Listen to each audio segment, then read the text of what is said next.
We're doing it. Just shaming Susie here, just Being casually. bullied.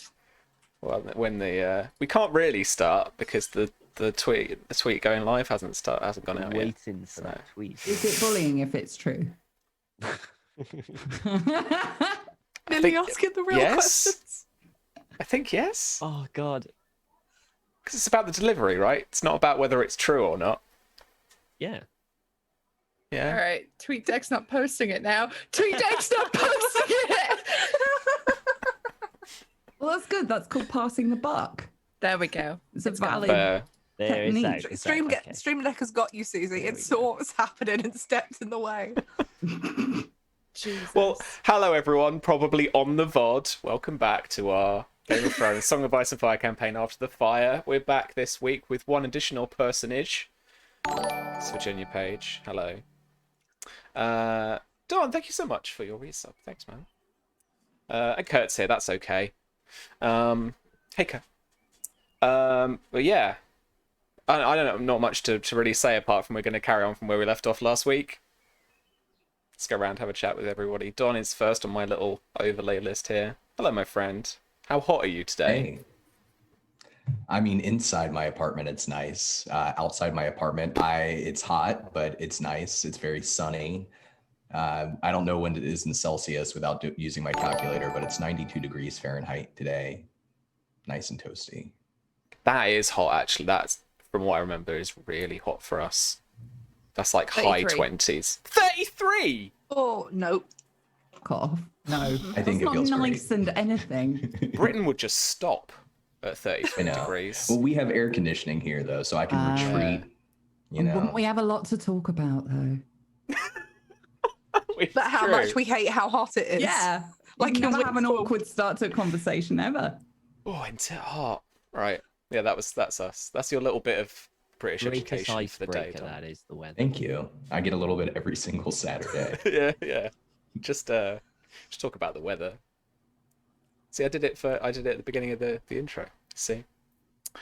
Cool. What, like, have you got things gone? Talk about your Patreon? I don't know. What like can you tell me a bit more about the image you posted on Twitter?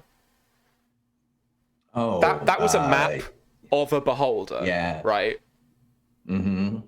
So one of my campaigns that I run just had its like final session for this arc or this campaign or whatever, and it's set in Theros. So naturally, instead of picking like a Medusa or something Grecian, I set them against like a gigantic beholder with a million eyes because that's just kind of who I am. So yeah, that's what that was. And I've collected so many art assets over the past couple of years that the maps just keep getting fancier and fancier. And, you know, I don't use maps all the time. I mean, you know, but like for certain battles where there's a lot of things going on in a D&D game, map can do a lot. So that one was fun. We had a great time. I remember a lot of your maps from our D&D game being like on the top of somewhere, so there's always like a fall area like off to the side or completely around the like tower falling that we're now at the damage. top of. That's right. Yeah. I think falling damage is like one of the best ways you can make people really scared, especially if you're like, you know, 200 feet up, 1,000 feet up. It always kind of ups the stakes a little bit. Helps too when they're animated, and I'm literally looking at it like, that's like I'm on a plane. Is that a field? So, it's a little guy at the bottom like waving up at you. Yeah, except tiny, and you're like, oh, that much falling damage. Okay, cool. It's all right. I've got a cape that can let me levitate. You are a super bug. Yeah, super bug, exactly. Oh man. All right. Who's next on my list? V, how you doing, friend? Remember to unmute this time. I'm doing good. Good. What have you been up to? You've not been back on Pokemon yet, and we played Sea of Thieves yesterday. Yeah, I haven't been back on Pokemon yet, but I'll get there eventually. That's fair. No, most of what I've been doing is working on Cursed Captains of Cthulhu. That's what I was doing all Yeah. this morning. Was laying out that quick start guide for folks. So Chop chop. basically, my life right now is streaming my 9 to 5 and working on Cursed Captains. That's all I do, and occasionally slotting some violin playing in there somewhere. well, exclude the violin playing and welcome. This is us too, basically. Cool. All right. What have you got coming up next week on your channel? Monday will probably be Sea of Thieves again. Nice. Because I'm trying to grind to that pirate legend before the season runs out because I want that spooky hull for my ship. Your name will be Chad soon enough, right? Yeah, we've got to get me there. I can't be running around in my newbie Reaper pajamas every time we all look spooky on ships. It's a bit embarrassing, you know. I'm sure there are spooky outfits that you can get outside of the pirate I legend have to stuff. do the tall tales and I haven't done them yet because I don't we want to can do do them that. on my That's own. fine. We could do them.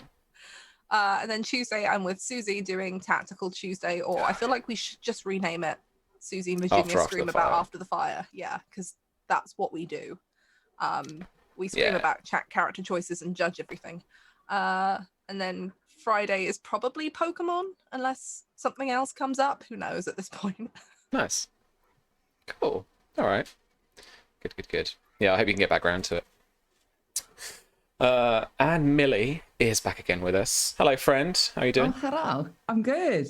It's been a busy couple of weeks. And I have topped it off with some unsuccessful gardening today. So I'm raging at Mother Nature and I'm ready to go to a place that is beholden to Mother Nature and her bounty. I'm hoping that there are fewer nettles and brambles at Golden Grove than there are in my garden. But with brambles, you get fruits that make some cider, though, right? Eventually. But they all Eventually. also want to eat your arms, which I found That's out true. today. That was fun. That's true. And you were playing the other day the game that you were in. Yeah. One of the I think 3 things. Usually it's like, oh, I can't talk about anything, but 3 things have launched since I was last on here. One of which is Inkle's Overboard, where I play the protagonist, Veronica Villancy, who's definitely not a murderer. That's not spoilers. It happens in the first 2 minutes. I saw it's Jay like playing a little bit of it. Yeah, it's like a whodunit, but you're the murderer. So it's like a you done it. I played that with Jericho Weber, which is very, very good fun. Because I voiced my bits, but I don't know any of the mechanics of the game. Nice. So she did an angel run and I tried to do a devil run, which turned into a lewd run by accident. Turns out that there are more options in that game than I was anticipating. So when somebody says he pats his pocket and I'm like, I pat it back, where's that option? Turns out there is that option. And things escalated. Yeah, that was an awkward boat ride. It's good. It's good. So you never know. And so... oh God, we are on a boat, aren't we? Oh no. Just don't tap your pocket anytime soon, No, mate. You'll be all right. just don't. It's programmed now. It's like Pavlov's dogs. No, do somebody else. I can't deal with it. What else? There are 2 other games. Oh yeah, 2 other things. One game game/audiobook. I mean, if you go to where'smyshoggoth.com, it's like a kind of children's book meets Lovecraft kind of thing, but we also they've done a choose your own adventure based in that children's book, which you can use on your computer or your phone and stuff. And I'm the narrator, so I had a lot of fun playing with that. Nice. And the other thing is I was announced as the lead character in a new audio drama, like sci-fi comedy, sort of Hitchhiker's Guide kind of style, that is coming out soon, called Venice Planet. And I haven't heard it yet. We've got the listening party next week and I'm so excited. Nice. Did you manage to get a kind of virtual studio time with the other cast, or was it all kind of it solo? was all remotely top end of this year, so we didn't even see each other. So usually radio dramas are kind of everybody's in the studio, so we're really hoping it goes down well and we get a season 2 and we can do it all face to face, although it could be carnage, to be honest, because we spent most of the time just pissing ourselves laughing. We could regret that choice and go back to remote working. Yeah. Well, here's hoping it does. Yeah. Fingers Let us crossed. know when it comes out. I will do, yeah. Thanks. Yeah. We're going to go to Tom next. How are you doing, friend? Pulled a muscle in my chest, so. How is that? hurts. It's Has it getting got better? It's Right, getting there. yeah. It still hurts. It hurts when I laugh, so I'm fucked. Tonight, yeah. I'm completely screwed. I'm already in agony. And basically, whenever I do anything like really physical on it that requires, like with the chest, which is everything, Like your job. like my job, it gets really painful. So I'm just like taking painkillers and waiting for it to heal itself, really, and resting it as much as I can. That's essentially it, really. That's I hope it fixes soon. Yeah. I'm surprised the beard is staying. It's got very hot now. Well, having a beard doesn't affect temperature. It really doesn't. Does it You know, not? No. It's not even like if you winter have a- plumage. even if you have a thick beard like this, it does not make you any hotter or not. It really makes no difference whatsoever. And I'm still not sure if I'm keeping it. I might shave it off. I don't know yet. I go through like one thing or another. I go, I'll do it. Oh, maybe not. It really depends on if I get a compliment that day, really. Just contact me every day because I will never stop Really? raving about how fucking good your beard is. I need the compliment for the beard. And then, It's a very good yeah, beard. but I have to choose soon, right? Because although I don't really tan that much, I do Oh god, yeah. get me tan. You're going to If get I a workman's tan, tan, right? shave it, It'll be outside. like a mixed grill. yeah. So it's one of those decisions I've got to choose, like before summer starts. Votes it in might chat. even be a little too late. Can we create a vote? We have a thing, right? The Is there a beard is function? awesome, Tom. Is there a I would function? vote that you keep the beard. Or is it a Streamlabs thing? I don't know. Yeah, I can set up a vote in chat, Sam. I It's think. more like I don't know. Have a look. it's like you just get bored. You just kind of go like that and go, just want to shave, and then you just regrow it again. It's just like that, really. I envy men's ability to indulge in facial topiary. You can have it. It's not. It's Not really interested not in mine, like. Thanks. It's a pain. It is a bit of a pain, because a beard starts through laziness because I can't be bothered to shave, and then it gets to a certain point where you have to actually start looking after it, and that just becomes just as bad as shaving it. So yeah, it gets to a bit of a thing. Is Yeah. there like a sweet spot? The sweet spot for me would be I get a load of stubble, and then it stops growing. So I don't need to shave and I don't need to style it. It's just stubble. That is my sweet spot, but it just doesn't. So we need stop. some kind of sci-fi stasis field, but just around your chin. Exactly. So if you could get right on that, Millie, I'd be eternally grateful. Just get clippers. I shall do it. I do have some clippers, but it's not the same. It's still, you have to do something, dude. You have to do something. You have to You may as do well shave upkeep at on that your body. point. No, see, I don't know. It's boring. Somebody Okay. who Things to shaves do. their pits and legs. I've got Yes, better it things is. to do. Yes, it Yeah. fucking is. See, yeah. That's it. Seriously, for the past 2 weeks, I've done nothing. And the fact that we've been able to talk so long about a beard, one thing, is testament to there's nothing going on in my life. It's just because it's such a good beard, though. So, Hey, if you need a Twitch presenter, you know where to go. I do. Asking the right questions, Mhm. doing the research. So what have I got on Susie is the question. What have you got on me, Sam? I haven't. We've basically spent the last few days together virtually. Yeah, Whenever I've Yeah. not been at work. yeah. How's We've been hanging out and working. basically, yeah. But how the illustrations come in? Oh, they're coming along really good. I've been working on some exciting stuff. I almost said about the other thing that we spent like a long time in a meeting on yesterday, not yesterday, day before. All the days are the same now. I don't know what days are anymore. Linear time doesn't exist. Time doesn't exist. Time is fake. It's a construct. But yes, so I've been working very hard on illustrations for Cursed Captains of Cthulhu. So you'll see some of that in the quick start. And then obviously once the book is made, in the book. But yes, so I've basically just been doing that. And then I spent a lot of time yesterday typing up our Q&A from our Curse Captain's Q&A stream that we did yesterday. Yeah. So there's a channel on our Discord, if you couldn't make the stream, that has basically every question that was asked, except some of the more sillier ones, except like about the mustache, for example. But yeah, so all the questions you could possibly want to know about Curse Captains of Cthulhu are there in our Discord under a special little channel.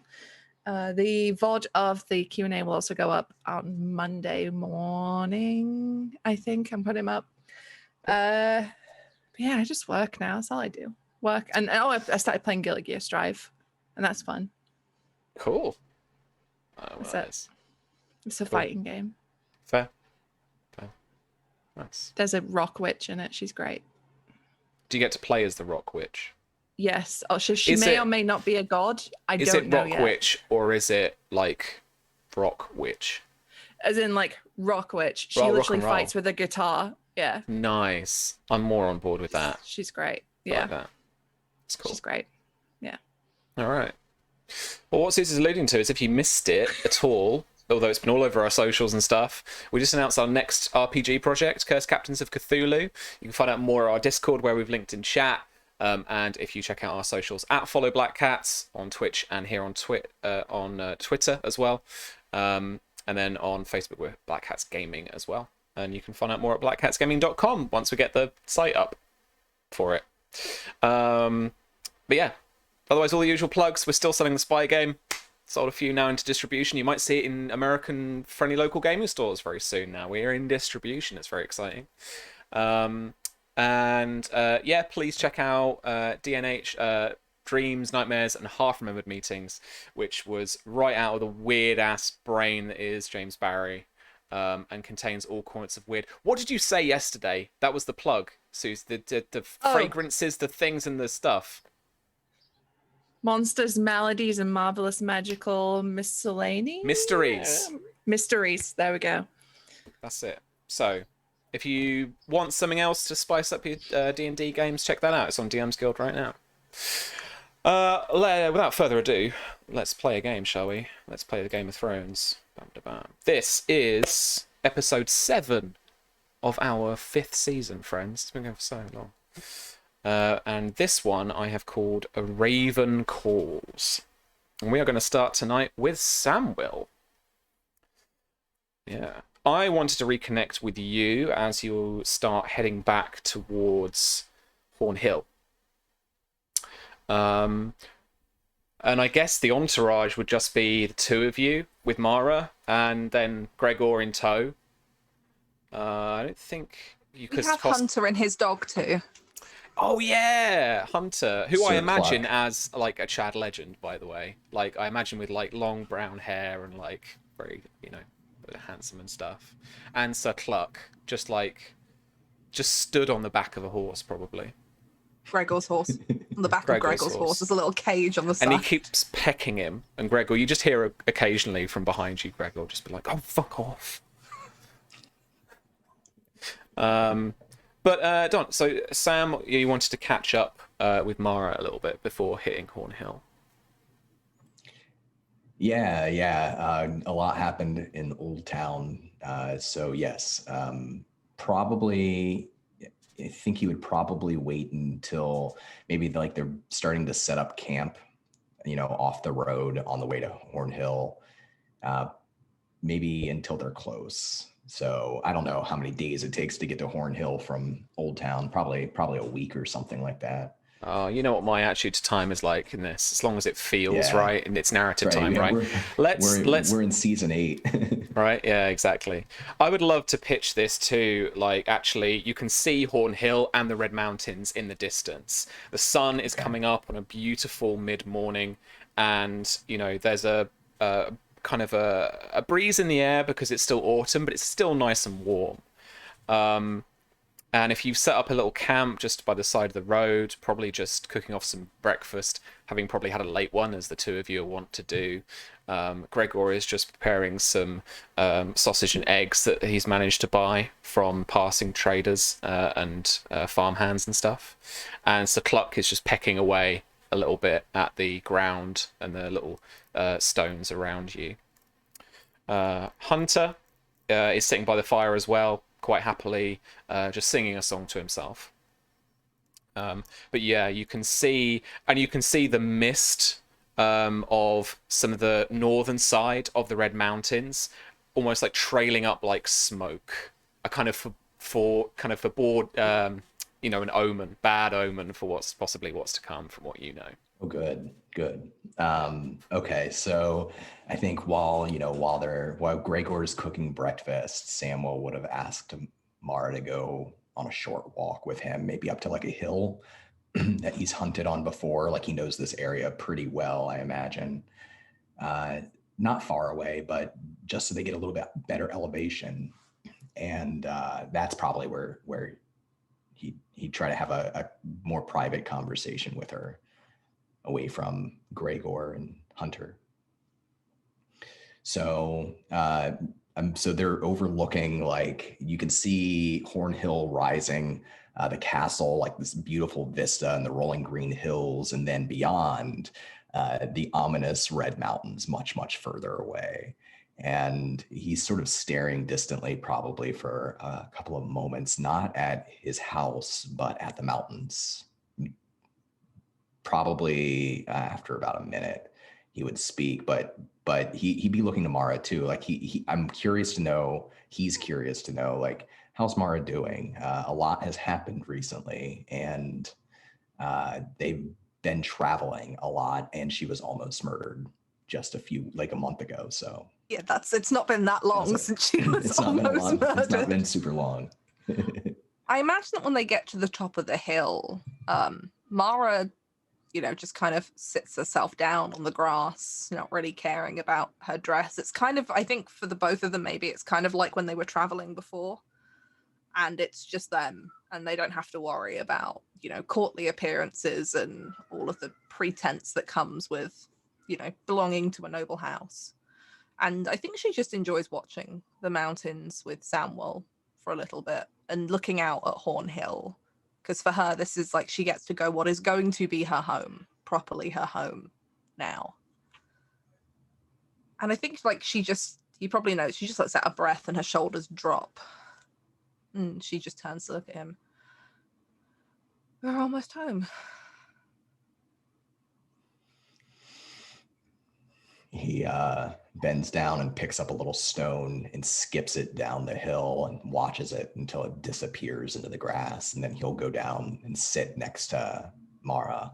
He offers a hand and a little smile and says, "Are you ready?" To walk back into the lion's den? Not really. What choice do we have? Honestly, I think I'm more worried about what your father's going to do when we get there than anything else right now. My father has always been more bark than bite in my experience, and I think he likes you. I'm sure he'll have mixed feelings at best regarding our decision, but what can he do, really? Well, I mean, he could try and marry you off to some advantageous house in the light of the war coming, but I think having sent out the wedding invites already, that might make him look a bit foolish, so maybe we've won that one. She kind of laughed. She's only half serious.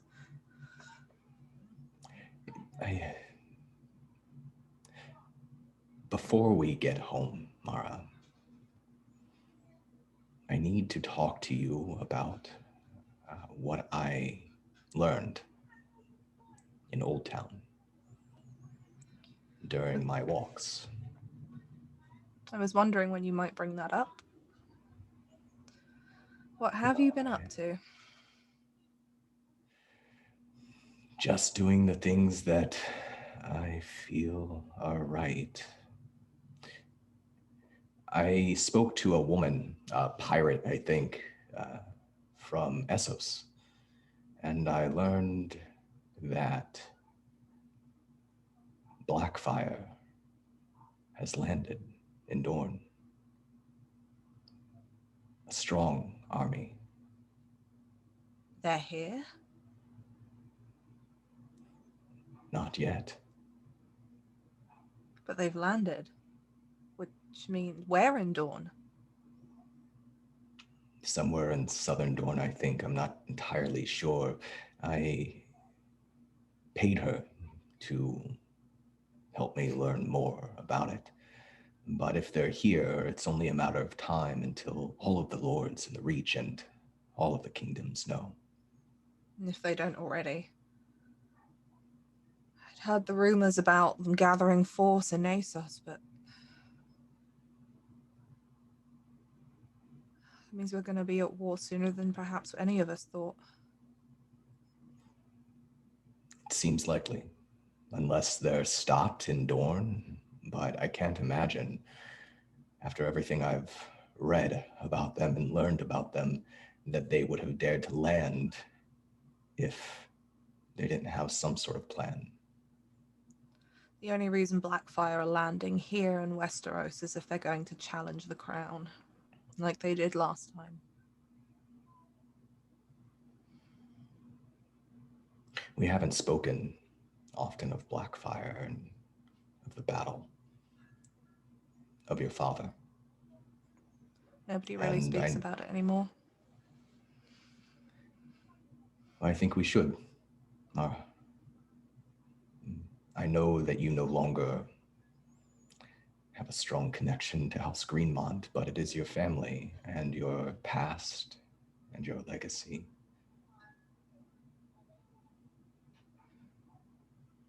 My father was a Blackfyre supporter.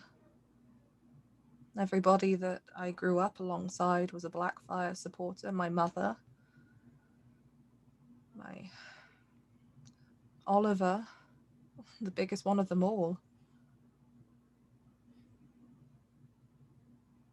I have no love for the Targaryens, that's no secret. They stole my sister from her home and put her through hell. No child should be ripped away from their family. She'd already lost a mother that she never knew, and had a father who couldn't bear to look at her because she looked too much like the woman he'd loved. And they pulled her from the only people she knew and stuck her at Summerhall. And they call it warding, but she's just a prisoner. Well, she was just a prisoner. And then they took my brother as a baby from Marcia. And I don't know, the last time I saw him was the tournament, and he said some strange things. They tore my family apart. And I get it, we were on the wrong side of a war, but if you're asking me to pick a side, Samuel, it's not a very difficult choice. I'm not asking you to pick a side. We could just run away, not take part in the war at all. Enzo did offer us a boat to Essos and a nice setup when we got there. We could walk away from all of Westeros. Fuck the noble houses, fuck the crown, fuck Blackfyre. But I don't think that's what you want. Or we'd be gone already. What I want isn't the only thing that matters. What is it that you want? I want to marry you. I want to not have to have anybody else I care about die in wars, ridiculous political plots. I've never wanted war, Sam. I saw what it did to my family, to so many people's families. And I know that sometimes it's inevitable. And if we're here, if we stay here, we will have to pick a side eventually. And people will die.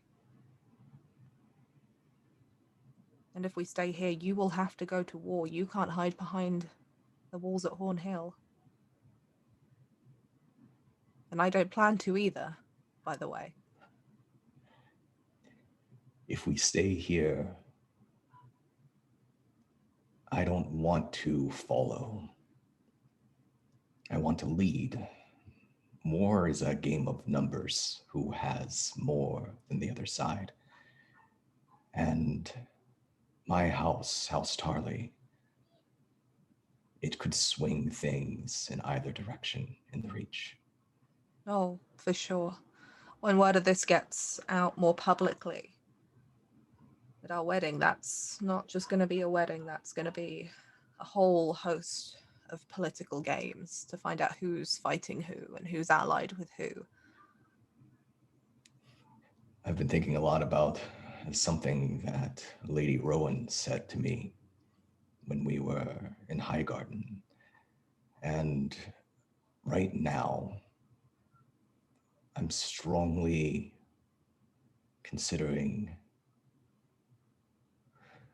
what side will cause the less damage, what will kill the least amount of Reachers, the poor people in the villages. That's the decision I feel inclined to make, and I don't know enough yet. And I don't want to make any rash decisions. But if we go to war, or when we go to war, I need you. I need your strength and I need your mind. In the war tent with me, I need you swaying the opinions of old men. I can't do it alone. I had no plans to let you ride off to war by yourself, Samuel. I told you once before, I'm not going to hide behind the gates of Horn Hill and wait to see who wins. The war is the easy bit, though. You know that, don't you? The difficult bit is what comes afterwards. And which side is going to do the less killing, that depends on which of them play to which strengths. If Blackfyre is clever, he won't go around burning the villages, raiding people's homes because he'll want their support to overthrow the crown. But if he is hell-bent on as much bloodshed as possible to get what he wants, it won't matter to him who stands in his way. And the same goes for the crown. If they care more for their keeps and their castles and keeping their lords than they do for keeping most of the people of Westeros alive, they'll burn down anything that's advantageous. They'll kill anybody who refuses to move in order for them to do what they have to do. People will die. Yes, Doesn't they matter will. which side of the battle we're on. Those men and that host that we sat and we drank with, we are asking them to go out and die for us. For whichever side we pick. The difficult bit It's comes afterwards. What do we want afterwards? As terrible as a civil war will be, and there is opportunity in it. There's opportunity for House Tarly, for our house, to take a more prominent role in the Reach. You sound just like my father. There was a time where House Greenmont, during the last war, we rivaled their power, their wealth, their influence. And we thought we would take a move on them. And that's what cost us our bit of the battle anyway. That's half the reason we suffered as hard as we did. We were so close.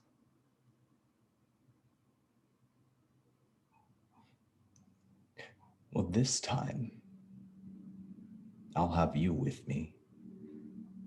And I'm not your father or my father. We can change the Reach. I believe that we will. But for me, no more secrets. I'll let you know everything I learn of Blackfyre, and we will make decisions together. We have to be careful. If we make a play for what? House Tyrell? For the title of Lord Paramount? We have to be on the winning side, because if we're not, House Tarly won't come out of this so good a second time round, not if the Targaryens win. Your gold and your armies are what saved your house the last time. But if we lose this, you'll come out with neither. Well, let's not lose then. On saying that, you see as you're strolling back towards the camp, an old man, fat, pulling a mule, with a kind of shabby grey beard, as he plods along down the Rose Road, I believe it is that you're on. And as he notices you, he says, not in any recognition, but he just, says, "My lord," for the look of the two of you. Have you heard? Heard what, my friend? Well, they say Daemon's son has landed again on Dawn, and he's coming this way to the Reach to take it over. Oh, well, are you sure this is credible information that you're giving me? It's just what I've heard. And he looks down at your tabard, and then he looks back at Hornhill. And he says, "Best you be getting home, I think, then. If you want to Where make do you serious hail? on it." Where do you hail from, sir? Where did you hear this news? He, mentions a village not far from here, and just says that he, trades down a town that's just on the road here that, he takes his stuff to market, and it's grain and stuff in the back of his thing. Looks to Mara and then looks warily at this old man. And that's totally not Don's mistrust of all NPCs.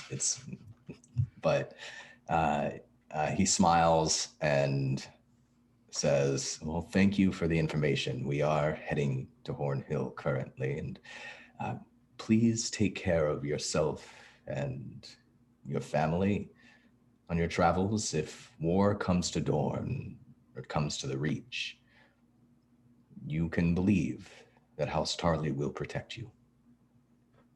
Oh, thank you, my lord. Sorry if this is news for you, but you know what they say, gossip travels faster than a raven in these 7 kingdoms, so hopefully it's nothing. Something about what he said causes Samwell to seethe, and he clenches his jaw, and he just gives him a curt nod. I think Mara notices, and as the man walks off, she kind of puts her hand on Samuel's arm until she can feel him relax again. There is one other thing, Sam. War is coming. And when we get back to Hornhill, I am pretty sure there's going to be a very angry raven waiting for me. And if for some reason Alistair gets out, the war might not be the only problem. We might be fighting a battle on 2 fronts there. I don't know if House Oakhart are going to stay allies. Why would Alistair be released early? It's a plea that I can see Lord John making. And if he dies in the war, then he will be out. There are some things that we have no control over. We can deal with them together as they come. But Alistair's not going to show up at Hornhill and crash our wedding. That man managed to ruin my life once. I wouldn't put it past him to manage it a second time. Turns out men will do anything when they want vengeance. And I don't know how you feel about him, Sam. I don't know how you've ever felt about him. I don't know if you hate him the way that I do, or if you've forgiven him for what he did.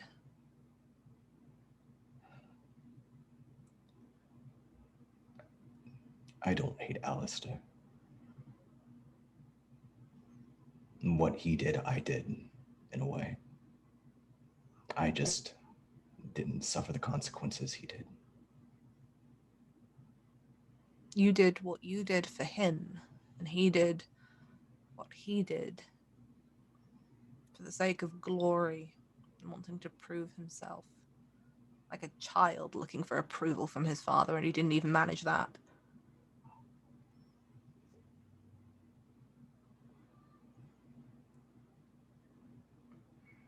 I want to stay allies with House Oakhart for as long as Lord John is Lord, but when Alistair becomes Lord,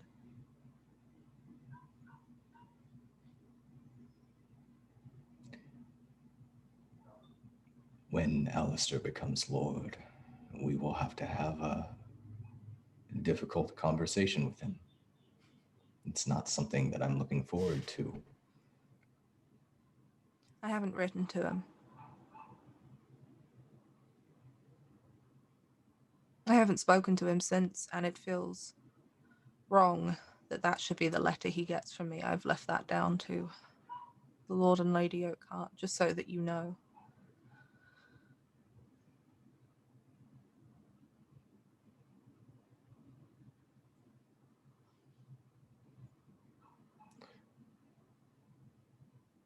Are you all right?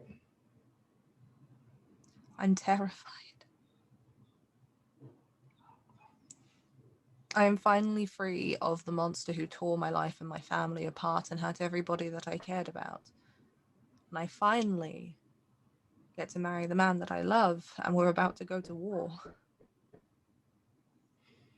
And walk back into the viper's nest of court life. I don't know how you could be all right. Samwell takes a deep breath. He picks up another stone off the top of the hill and he skips it down the hillside until it disappears again. His shoulders relax.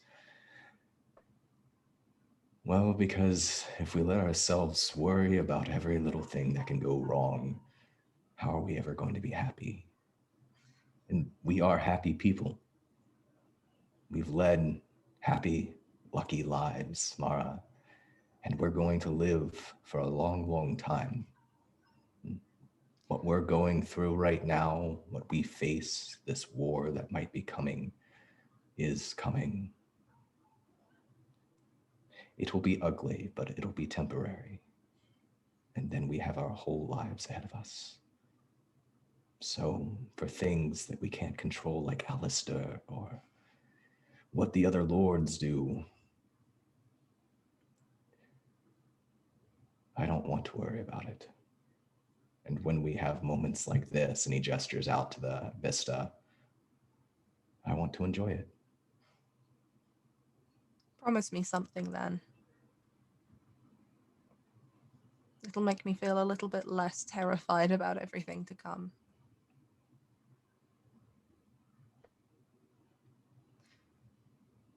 If this all goes horribly, if when this all does come crashing down, Westeros isn't the place we can stay, promise me we'll leave. I don't want to stay here and die for something that we can't get out of, for the sake of pride. He wraps an arm around her so that they're able to like look out together. And he gestures not to Horn Hill, but further east around the side of the hill. And he says, if things get out of control and we have no choice or no chance, we have the means to build a new life somewhere else. Westeros, Essos, wherever we are, we will be together. She follows his gaze east and leans into him and kind of gives him a hug. I suppose we should ride for Horn Hill then, back to the Viper's Nest and plan this wedding. I quite like Horn Hill. I don't think of it as a viper's nest, but if we were having a wedding there, that could change. Oh, it's not a Viper's Nest on its own. I quite like it. Why do you think I spent most of my summers there the last 5 years? It's far less dreary than Old Oak. But It will be a viper's nest once the rest of the lords and ladies get there. But when we're looking for allies, Samuel, are we looking for Blackfyre allies? Because we can play both sides of this if you want, but once we have that wedding, I need to know who it is you need me to influence. I do not know yet. It will be interesting. Perhaps I can start with some of my father's old friends. I'm sure they will be the first to hear the news.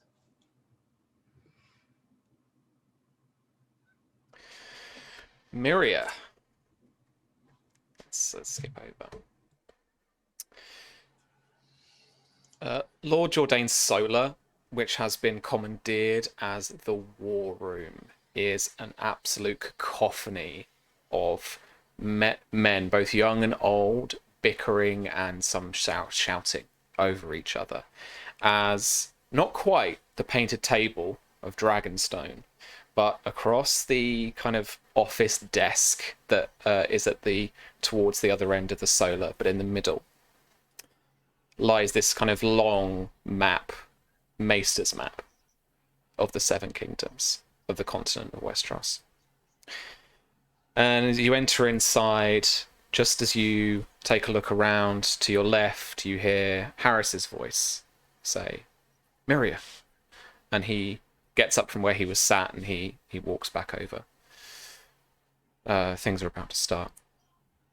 And before we really get into anything, I'd like you to make me a status test, please. Which specialty?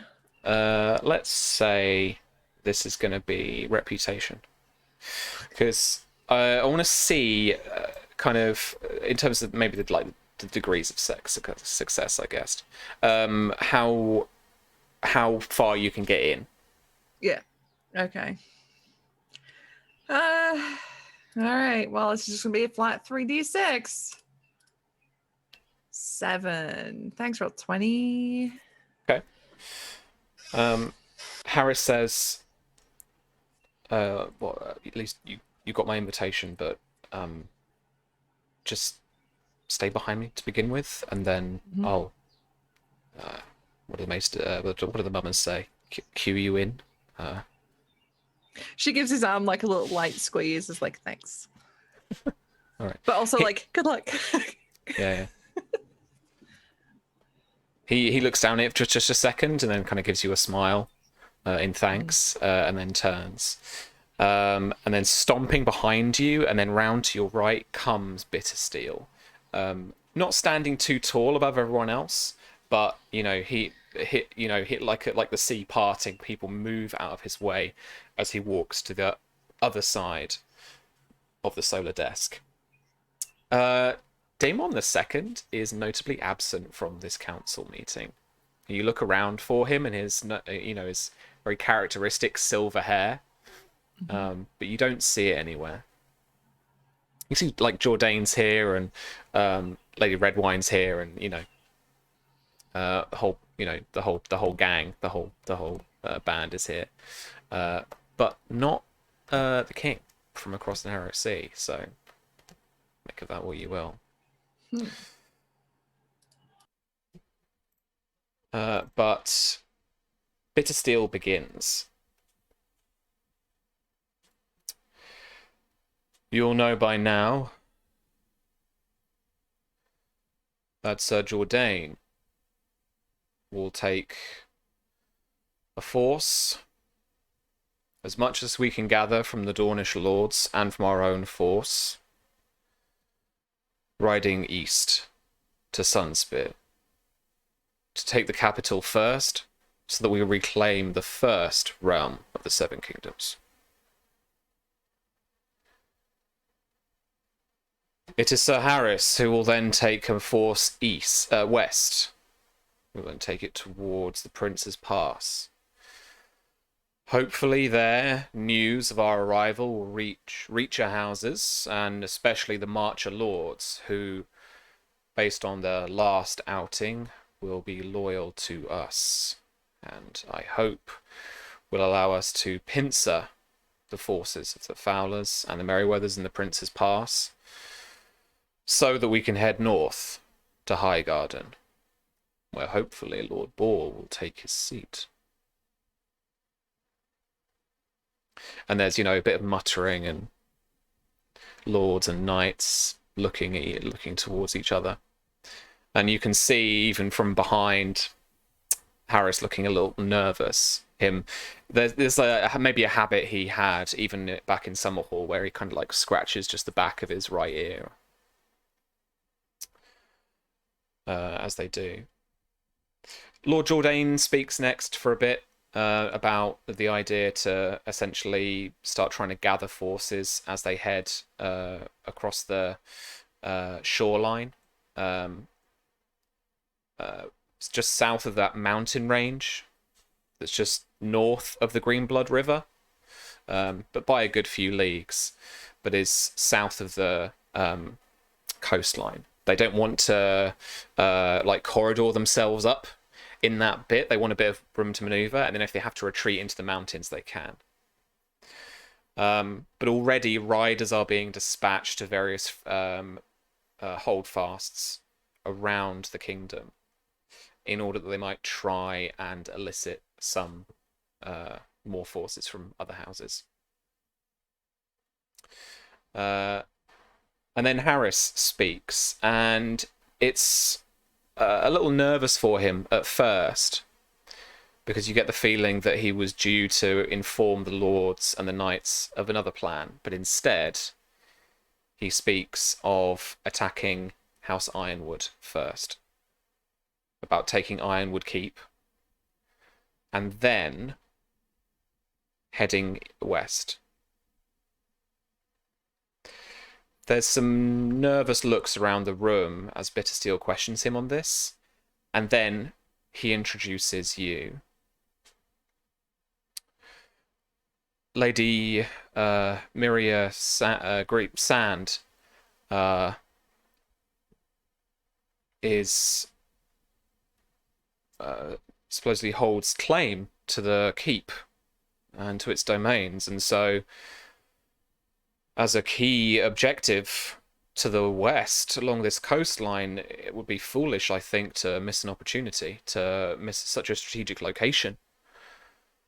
And surely the Lords of Dawn can see that as much. The Ironwood were kings, if I read my histories correctly. He's kind of, he's getting himself going a little bit and stuff like that. And he, introduces you to speak. This is going to be an intrigue as you step up, and it's actually going to be an intrigue against Bittersteel, who is viewing you, eyes fixed from across the desk, right? And he says, "Well, my lady, what of this plan?" My Lord Bittersteel, my lords. And she sort of nods around, acknowledges everyone. She's working the room as well as Bittersteel, because, not just one person in this room. She takes a moment, a little breath, and says, "I agree with Lord Ball. Beyond my own personal interest in House Ironwood, it is an advantageous position. It would help us secure the northern coast of Dawn, and would also help us secure the Boneway, which is, as you know, a direct route to Summerhall and the Stormlands. If we can secure these positions, we can use these to move troops, to interfere with troop deployment on the other side, to interfere with reinforcements or supplies that they may wish to transport through the seas and through the passes. It makes sense that we should secure the mountains. They are a natural barrier, and we should use that. The Dornish soldiers are equipped to fight in the mountains. The Reacher ones are not. And she's giving off other strategic stuff that Miria knows, but Susie doesn't, because Susie's not a commander. Oh, same though. But it sounded really cool. Yeah. Yeah, Bittersteel she's doing the whole gesturing at the map and stuff, Yeah. Pointing No, I'm loving it. positions. Yeah, I'm getting the vibe. I'm getting what you're putting down. Bit Steel, however, just glares at you like Of course it does. expressionless, pure poker face as he'd want to do. Harris will give you a bit of a boost too, though. As he's here, he's going to give you a bonus dice to your convince tests. So yeah. Roll for me that convince check. So he's going to give me a what to bonus to convince? +1 bonus dice. +1. Ooh, good job, Harris. Let me just check my various things. That's all right.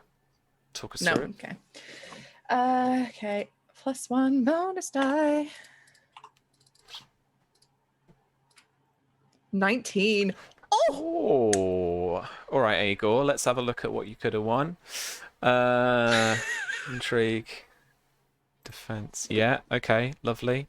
That is 2 degrees of success. That will be 8. It's a speedboat. That's what you could have won. 8 composure damage. Yep. All right. Mm. That's where we're at the moment. Okay. He says to you, "You were born of House Greenmont, were you not? Your father, your patronage notwithstanding." I was born in House Greenmont, yes. House Greenmont could be seen as a rather interesting alternative to the Prince's Pass, he says, working the room as well. The Greenmonts were wont to play both sides historically, were they not? Renowned messengers and scouts of the Red Mountains, they could see our way across them without having to engage the Fowlers. That is true, my lord. However, unfortunately, with the passing of Lord Greenmont, the house was passed to his wife as regent, Lady Marcia. They have her son as hostage at Summerhall, and she has grown rather close with Prince Maekar. I fear that convincing her would be a fool's errand, and taking the house would be difficult due to its position in the mountains. Not impossible, but difficult. It is but a hall, is it not? No, it is a castle. See, I had done my reading, but it is always better to get a real appreciation of where things stand. He kind of gives a little glance to Jourdain's maester off to the right-hand side as he says that.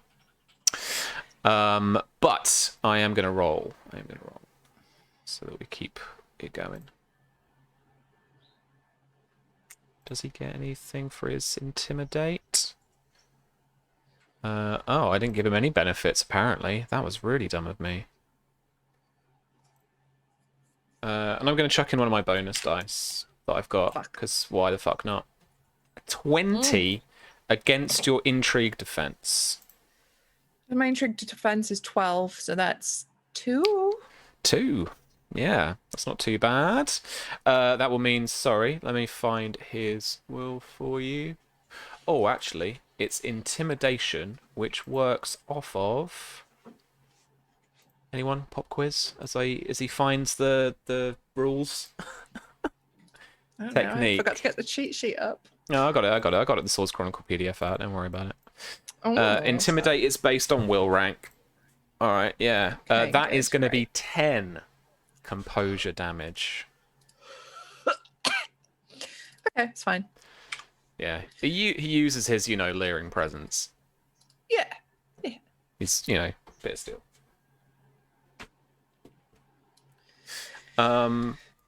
But you had a good, throwback to that. So, if you want to roll, can. If you want to chat a bit more, you can. Yeah, because I think Maria's here. She's fucking playing to win, so she's going to give him all the info she can. To further complicate issues with House Greenmont, my lord, House Blackmont, my mother's house, and she says that with like a little hint of venom in the back of her voice there, was taken from my family, my mother's family, and given to Lord Ellery Peake, the son of Sir Gorman Peake. Ellery and I were betrothed to be married. You feel Harris But- just shift there a little bit to your left-hand Just a side. little, Ah, However, I feel with how things have turned out, that's perhaps off the table, but nonetheless, he, from what I understand, is also a loyalist to the crown. Prince Maekar again got his claws into him as a young boy. He was awarded that house for helping the slaughter of my cousin and his men. make me that roll. Okay. I think it was I'm a good gonna roll add. before. I'm gonna add my Dealy Juby. Badooby. Okay. 17. How is that worse? Did you add the +1 bonus dice from old Harry Yeah, boy? it didn't roll them. It didn't. No, wait, it did. Yeah, it did. Never mind. I just rolled worse. Oh, So it's 8 again. it is 2 degrees of success. Yeah. Okay. You're doing okay. You're doing okay. But Bittersteel says, a weakness then. A house knocked down. And if this Lord Ellery is now in charge of House Peak, perhaps he is an easy target for persuasion. Or he cannot manage what his father used to.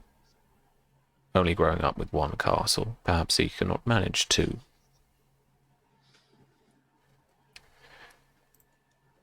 If there is any way I can avoid the Prince's Pass and make use of House Greenmont, I will. And he's going to go in for intimidation again. All right, let's go. 19. 19. That is still 2. Okay, so that is another 10 composure damage. Okay. All right. I'm still in. Oh, Still in. in. Oh. It's your turn.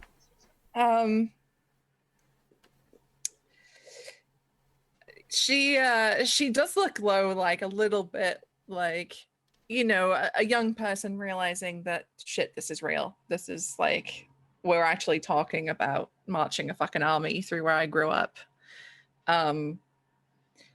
But she says, I can, should you wish, I could attempt to speak to Ellery. His father was Blackfyre loyalist. He did fight for the Blackfyres. Perhaps I can appeal to that element in him. For any affection he may have ever held for me. I can try my hardest. I can also attempt to speak to the Lady Marcia. See if there is some peaceable way we can move through those mountains without incurring any battles or casualties.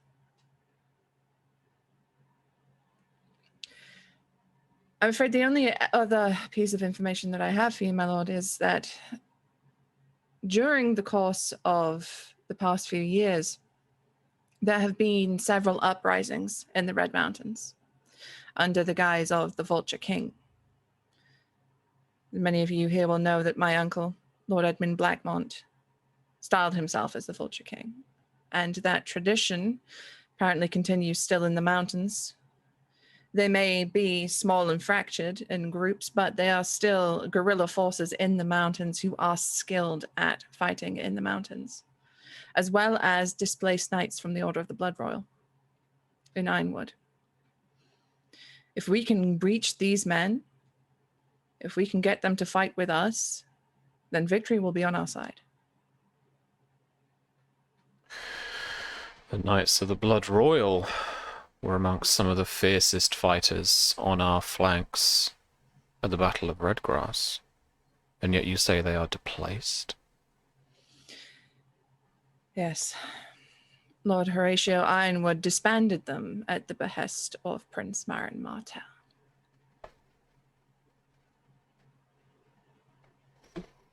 And as from what I'm to understand, he acts as his Lord Admiral now. And Miriam nods, and there is like, you can see the Kill Bill sirens in her head. Like, if this was an anime, her eyes would be on fire right now. It'd be. Yeah. I need give us give us that probably final crashing argument of why we should go for House Ironwood. To put it plainly, my lord, should we take Ironwood, it would be a crushing blow to the Martells and the remaining loyalist Dornish forces. The northern coast would be secured. Martell would be without his Lord Admiral, and we would have the Prince's Pass. Not the Prince's Pass, the Boneway. Should we have the Boneway, we have Summerhall. If we have Summerhall, we have Prince Maekar. Why don't you make that persuasion check for me again? Still get Harris's +5, except Harris's +1 bonus dice is actually going to come from Aurora. Oh. As she says, it would be, it might be that we could make a 2-pronged attack. But while it would be beneficial to attack Sunspear, whilst Lord Jourdain is taking his force, if Lord Horatio has this fleet, any fleet at Ironwood, then destroying that too would lose the Dornish loyalists their ships in Dorne. And because you've actually touched on something that is there, but I haven't actually explicitly said yet, I'm going to give you a +3 passive modifier to the top of it. You are actually appealing to something that is pressing some buttons. Okay. All right. As you mention Summerhall, just that little bit of that poker face just flickers away from Bittersteel's face. 17! Roll 20! What are you doing to me? It's another 2 degrees of success, yeah? Yeah. So that's an 8 again. 8. You have just succeeded. Yay! That was stressful. Don't fucking intrigue Bittersteel, fam. Don't do it. You did really well. That's what you're talking about. You were like 1 away, right? Or something. Like I had 3 left. There you go. You were matching blow for blow. It was good. All right. Nice. So he agrees then. Ironwood first it is then. And Captain Ezra's fleet will sail. You have your orders. Make good on them. And he doesn't give any kind of like for Daemon or any kind of that. He's just like straight to the point. Out of the room he goes. Like after all that conjecture and discussion. The room like viscerally like comes down a notch once he's left in terms of like the pressure and the atmosphere in it, as people visibly relax and they start to discuss among themselves, and it's now a low hum of people talking and gossiping rather than arguing and trying to talk over each other. Harris takes a large sigh and a drink from the skin he's got on his side. Muriel's like, hey, can I see that real quick? Yeah. Yeah, she'll take a hearty sip from Yeah. the flask. He's got some day wine going on. Well done. Can't believe that worked. We should discuss our force, though. Mm-hmm. I wouldn't call it a force so much as an advanced raiding party. So we're going to have to be very clever, or we're going to have to gain a lot more in the way of numbers before we hit Castle Ironwood. I hope you have a plan. Well, luckily for you, you know someone who lived there for a long time.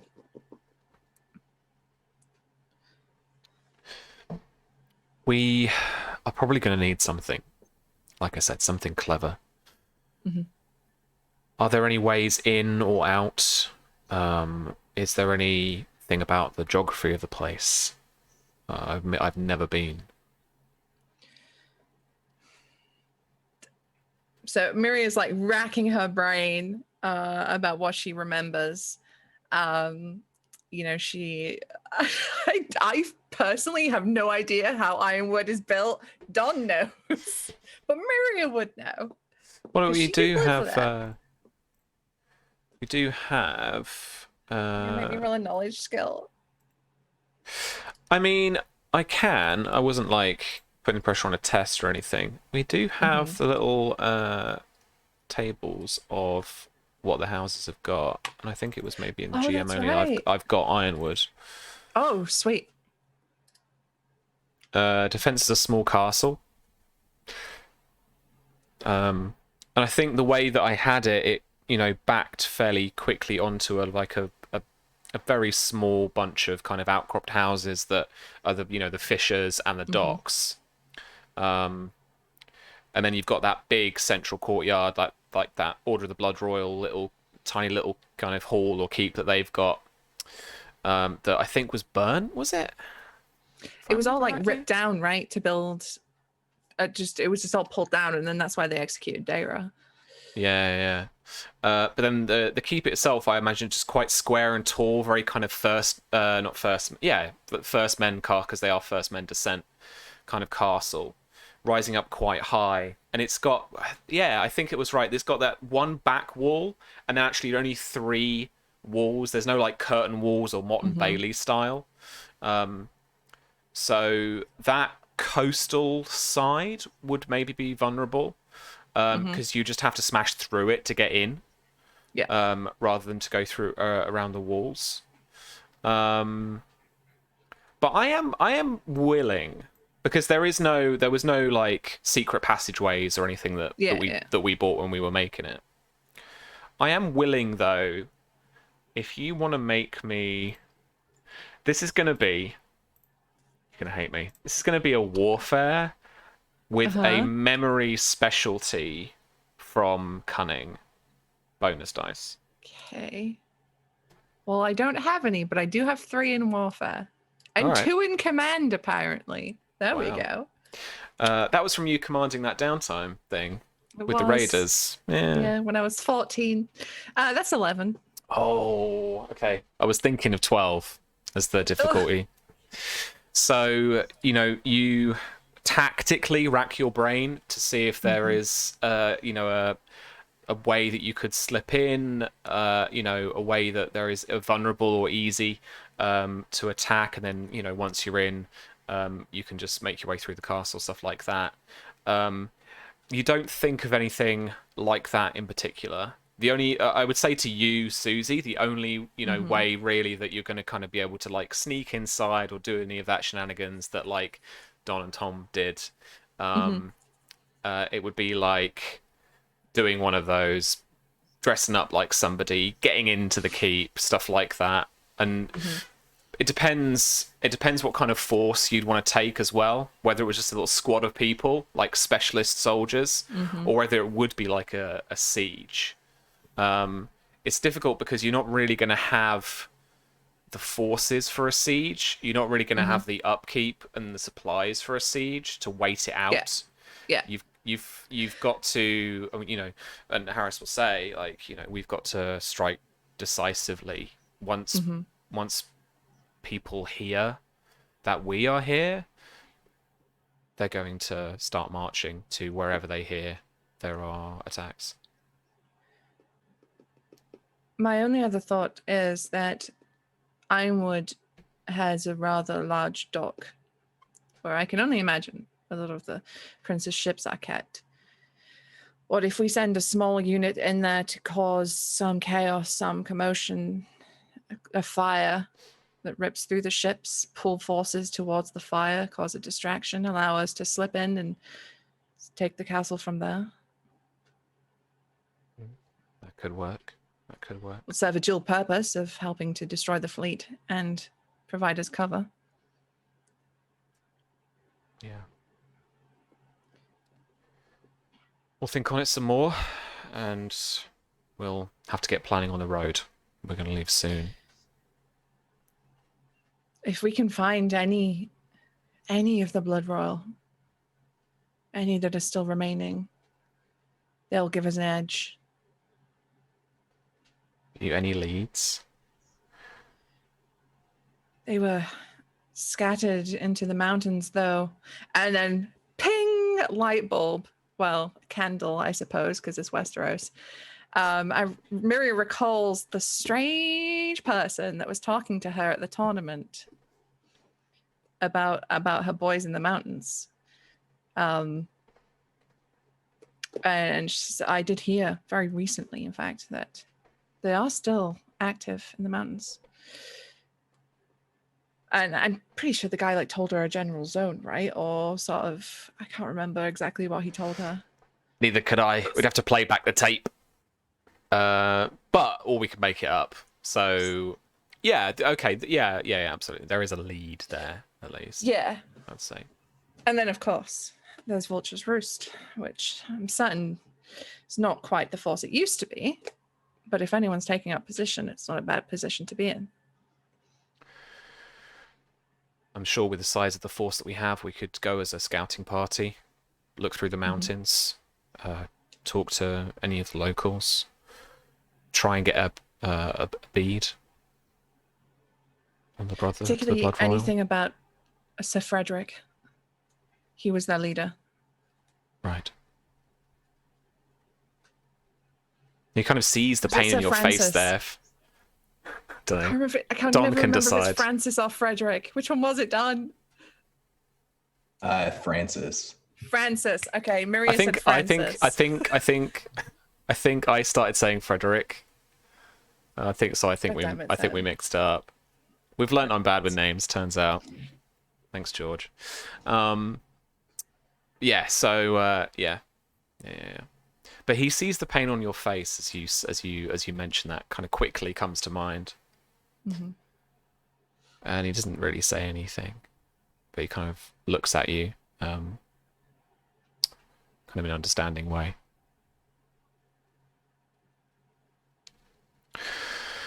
Well, let's prepare our things. Mm-hmm. The future. Maybe the future Lord of Highgarden? Did I hear that right?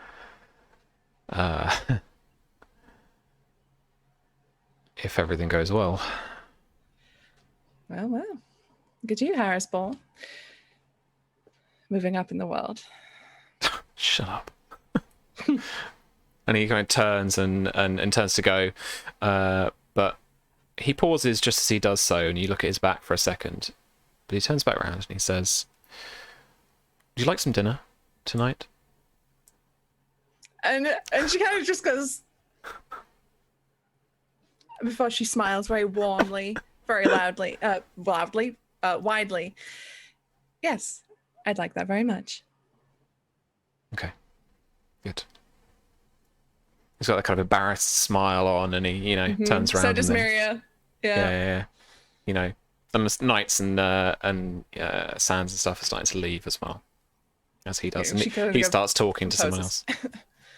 And she's just gonna like scoot off somewhere. I don't know where she's going, but Somewhere I'm else. gonna fix my hair and not be here right now. Yeah, absolutely. Cool, cool, cool. All right. Then we go to Faye. Yeah, Ooh. absolutely. And another arrival for a pair. So with Enzo in tow, the two of you arrive up towards Golden Grove. You arrive first at like a canal dock, as you've got these tolls set up. So these kind of wooden tolls that are little gates that will stop like a barge like this, of a certain width and length. And the barge there, the barge operator, the little captain there, is asked as usual to hand over a tithe to pass, which you can get involved if you want to. But No, you don't have to. absolutely not. No, cool. No, All right. I'm keeping quiet about all this. No, I'm just Faye right now. Okay.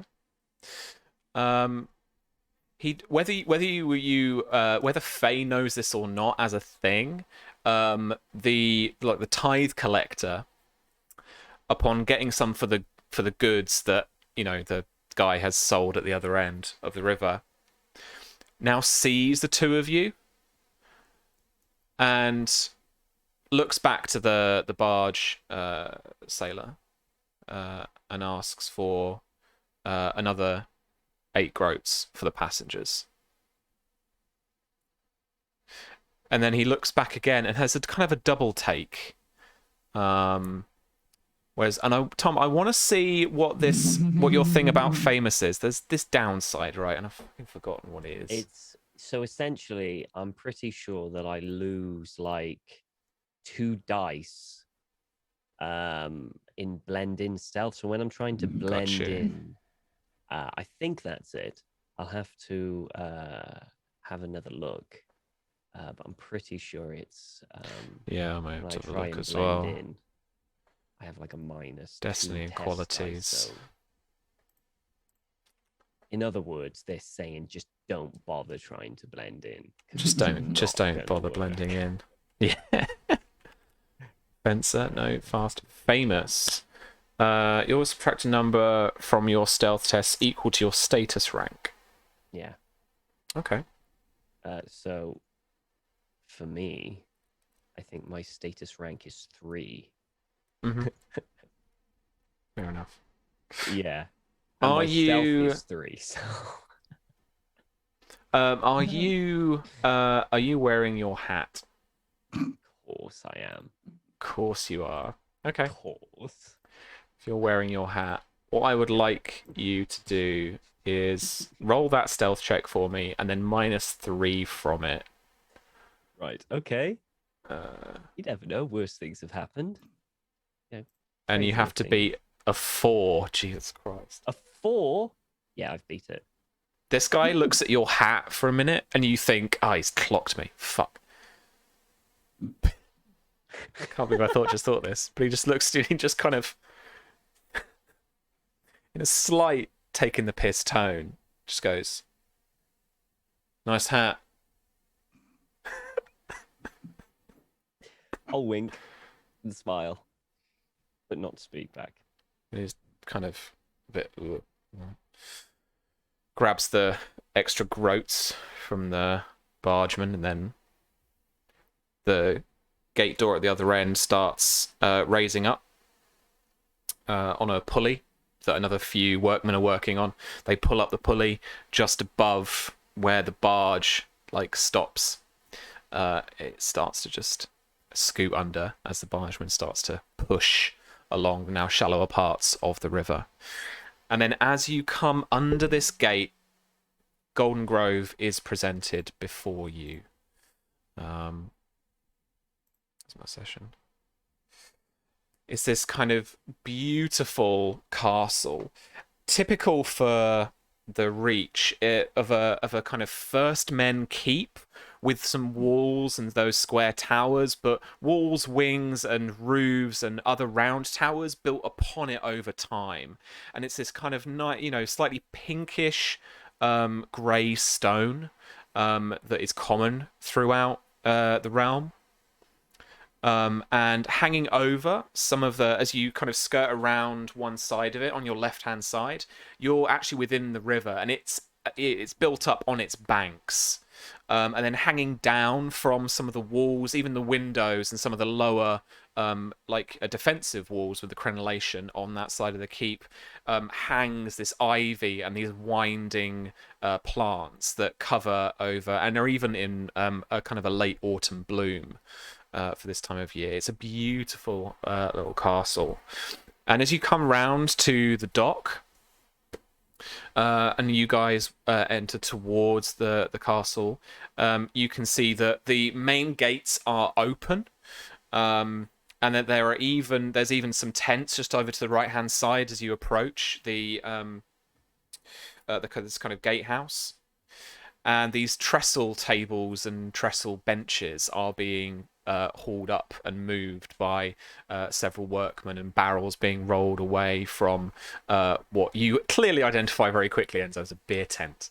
But you can see just through the gatehouse, big wooden gates, this courtyard, and inside a huge apple tree with what appear at first glance to be these golden leaves, but being the time of year, these leaves are now paling and starting to just turn in colour.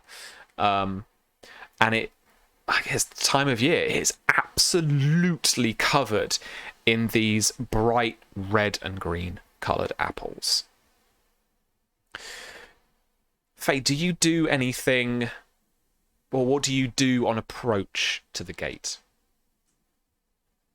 I've definitely got my hood up, like as a sort of guard. I've changed my outfit since we got on the barge, but I definitely want to keep hooded so that people don't notice me for as long as possible. But I think just seeing it again for the first time, you could hear her audibly just kind of inhale really deeply and then just let out this sigh like, we're home. And she'd reach across and just squeeze Enzo's hand ever so slightly, but she's trying not to draw any attention to the fact that she's reacting. There are a couple of small folk coming and going a little bit, and there are guards posted up just on either side of the gate, just watching people as they go past, catch poles and halberds in hand, and then one of them kind of lazily leaning on it, and the other one actually being a bit more vigilant and actually looking at people as they start to approach. I'll keep my head angled sort of slightly down, just in that sort of peasanty fashion, and just kind of lean towards him. I'd never really thought about it before, but being around somebody famous is rather like gaining magical powers of invisibility. I've never really thought about it, to be honest. It's probably good in such a situation. Suppose so. Must be what the doe feels like when a hunting party stumbles upon her and a buck. Nobody's going to be aiming for me for once. Well, we assume. Well, could you roll another blend-in check for me, please, Tom, with your -3, and a 15 is what you got to beat. Nope. 9. Let the word spread. And Millie, you as well. God damn it. So stealth blend in the specialties. If you've got any of it, I doubt it. It's not something we've spec'd you into, I guess. No, it's definitely not my skill set. No, worse. Dreadful. Right, cool. I don't think it's that the guards make you. I think it's that they see the two of you and you're clearly highborn and just a bit different from everyone else walking in and out of this gate today. And the more vigilant guard calls out, excuse me, My lord, what's your business here? Sorry, who are you? Oh, myself? My name is Enzo. I am here to partake in the festivities of Golden Grove. Right. Is that a problem? And you, my lady Sal? I'm looking down for as long as I can and just giggling because I know I'm rumbled, but this is too funny. Sure. And yeah, I'm gonna keep my head down. I'm gonna play with him for a bit. This is of course my good wife, Deirdre. Deirdre Sal. We wanted to see this for quite some time, and I thought it would be a great wedding present because, well, we've just got married. To partake and enjoy the famous hospitality of Golden Grove. I'd like you to roll a deception test for me, please. Not what I'm Act built specialty. Act specialty. It's really not what I'm built for. It's going to be against his passive awareness. Oh dear, this is going to be so bad. 6. Enzo probably can't keep a straight face. He's smirking all over the place. The guard says, "Are you taking the piss?" And the other guard, who has been half asleep on his halberd, actually pipes up, turns to his mate, and he says, No. Wait, Kevin, that's... No, Enzo Sal. Enzo Sal. The pirate. That's the... And the guy looks at you for a second, and probably a bit like somebody like, you know, is a footballer and doesn't watch the football, doesn't care. Yeah. And so you've just come to Golden Grove. Yes. Well, you know how people, like, you know how sometimes, like, people in authority will, like, they'll make that excuse, but basically they're saying kind of something else. He says, well, the festival's over, I'm afraid, so you'll have to go about your way. Squeeze his hand a little bit tighter. It is already over. Well, I heard that Golden Grove has many festivals throughout the year. I mean, when is the next one? Not till winter. So, you best come back then, yeah? Oh, well, I went all this way. Well, no. I would like to stay a little while anyway. Not just for the festival. There's much beauty. His mate actually comes over to him at that point, and you hear him quietly say, If Lady Fyre learns that we've turned away the famous pirate captain Enzo Sal, and from this court, and she gets wind of it, we're done for, mate. We're out of a job. She's never gonna let us gotta get it again. We'll be shoveling shit for the rest of our lives. You want that? And he like eyes his mate suspiciously. I'm gonna go. Oh, what is your name to the guard that's like, famous? Like. Random mail name generator. Merrin. His name's Merrin. Oh, that's a good name. I like that. It's all right, Merrin. actually. Yeah. Merrin. Merrin. And he's going to go towards him and extend his hand to shake. And he goes, Merrin, I want to thank you for such a wonderful greeting that you have given me. And if I were to see Lady Faye, as, well, many lords and ladies wish to see me when I visit, I will be sure to tell her that you have given me a fantastic greeting. And you don't see this to begin with as you're shaking his hand, because he's kind of drawing you in. He's like, oh, yeah. But the next thing you realise, as you look over, is that his mate is now down on one knee. And Faye, he has seen you under the hood, and he is actually in shock, takes a gasp of air, and then very quietly and stumbles over. my lady, and then he gets down on one knee, and then Merrin's like just shaking the hand, like you remember shaky hands, man, like shaky hands, man. Yeah, shaky hands, man. And he's doing, and then he's like, what? And there's just a moment of, the fuck is going on? I'll just pull the hood back slightly and make eye contact with him and go, hello. And he lets go of your hand and then gets down on knee as well.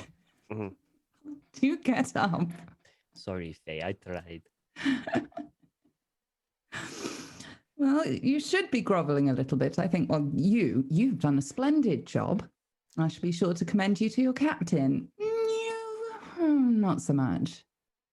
Merrin stands. Thank you, my lady. Thank you very much. Thank you. Yes, thanks. It's quite all right, Merrin. Have a word. You'll be allowed an extra picture and something special at the feast. Very good. Very good, my lady. Yes. Now, I understand you've probably got a lot of very important guarding to do, and that should probably not involve telling anybody else we're here. Very good, my lady. Yep, very good. And, Kevin stands up at that point. Yep, absolutely, my lady. Did you say Kevin? Yeah. Jesus. Noting down. Kevan with an A. Thanks, George. Excellent. And I'll pop my hood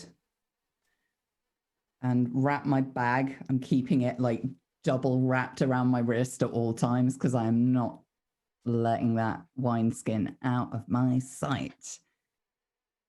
I'll get ready to step off the boat once we're docked and safe.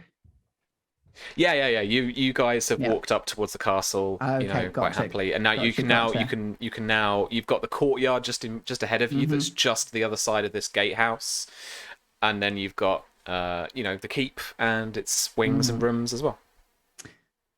And the area around the tree, is that quite quiet? I'd imagine if there were loads of festivities and preparations and stuff going on, not many people would be up there, but is that not the case? There's like bunting and lanterns and stuff that are still being taken down. So there's a couple of people here, a couple of servants who are, taking stuff down.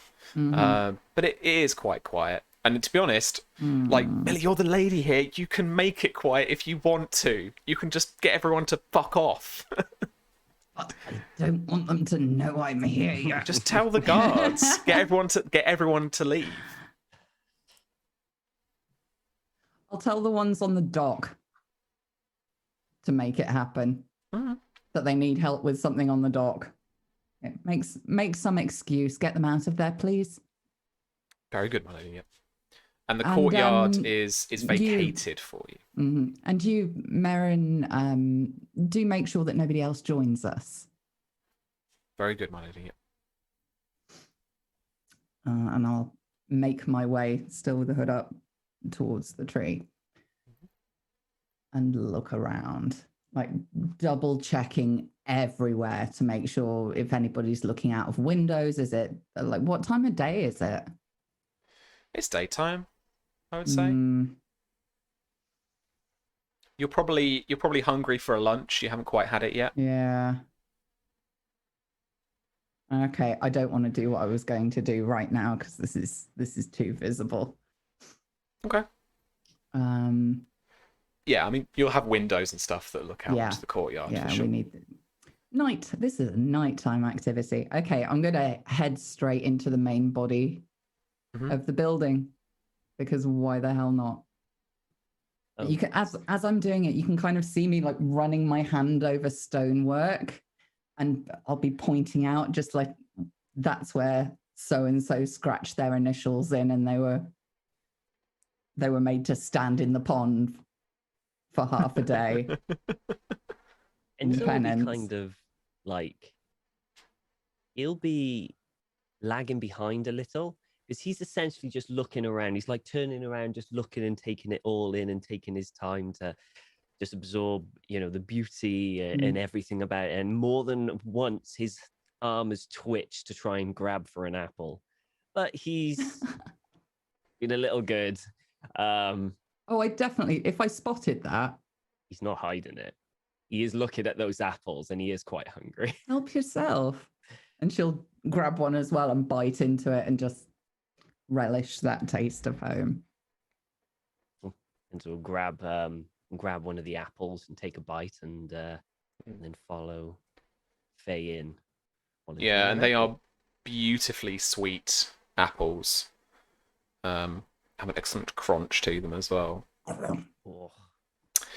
Yeah, and inside, the castle is, even though the stonework is probably quite similar to Highgarden, especially in the central keep of Highgarden, the interior, the decoration, the way that the rooms are actually set up is a stark contrast to that. There are beams, like oaken beams, and also other woods running through the interior corridors and the rooms, and on every single one of them, intricate little wood carvings and moldings around like door frames of leaves, apples, and like natural ornamentation.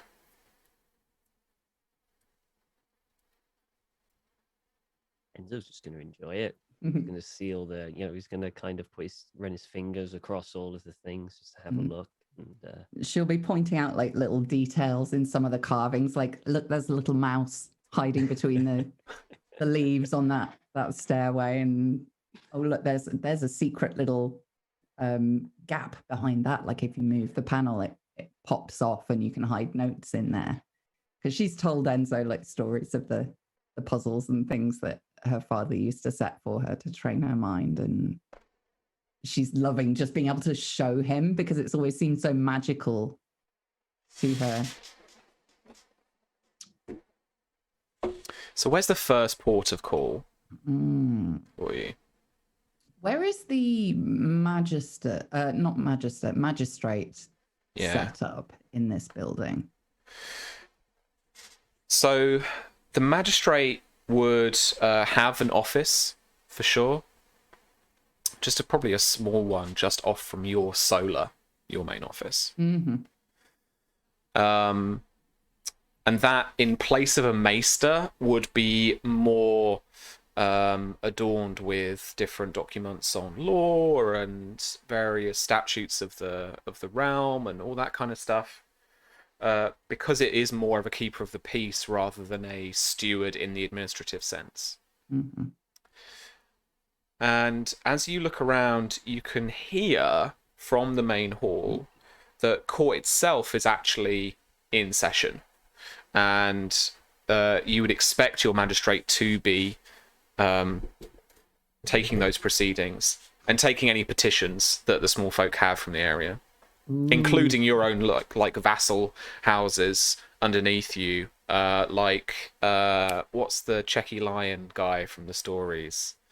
Because you do have Osprey, and you also have a vassal house to you that are loyal to you, called the Webbers as well. Actually, yeah. In that case, just for shits and giggles, I'm going to grab a tray with sort of fruits and wine and stuff in there. And I'm going to take it in like I'm one of the maids who's like bringing people refreshments while this is going on, because I want to see how long I can get away with this and I want to see what these people are like when they don't think I'm there. do you want me to stay outside? If you could. I mean, obviously, you may lurk by the door, and if things look like I'm being rumbled, perhaps you could make a grand entrance and distract people. I do like to make a grand entrance. I thought you might. As you hang by the door, you can see in, and because when we built the house, Millie bought a court as one of her holdings.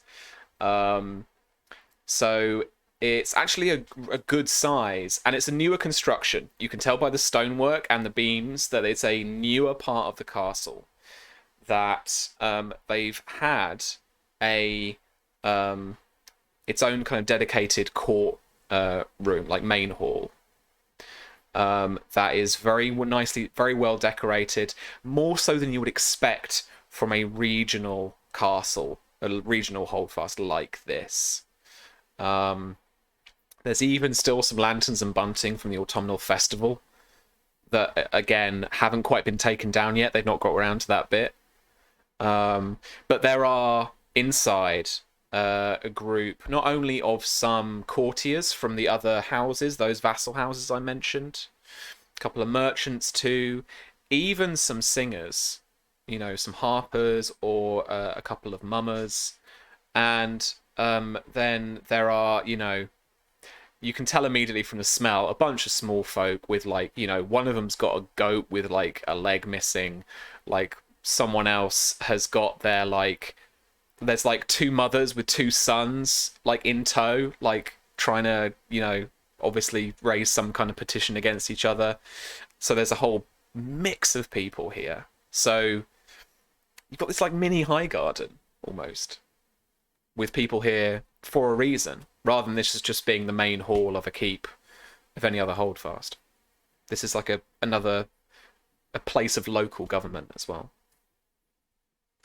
But then, yeah, sat upon the dais, sat upon the Golden Grove chair, seat, throne, whatever we want to call it, is your magistrate. Did we any of us have a name in mind, or are we just going to randomly name him now? I don't think I've even really. I haven't met him. I don't think. Okay.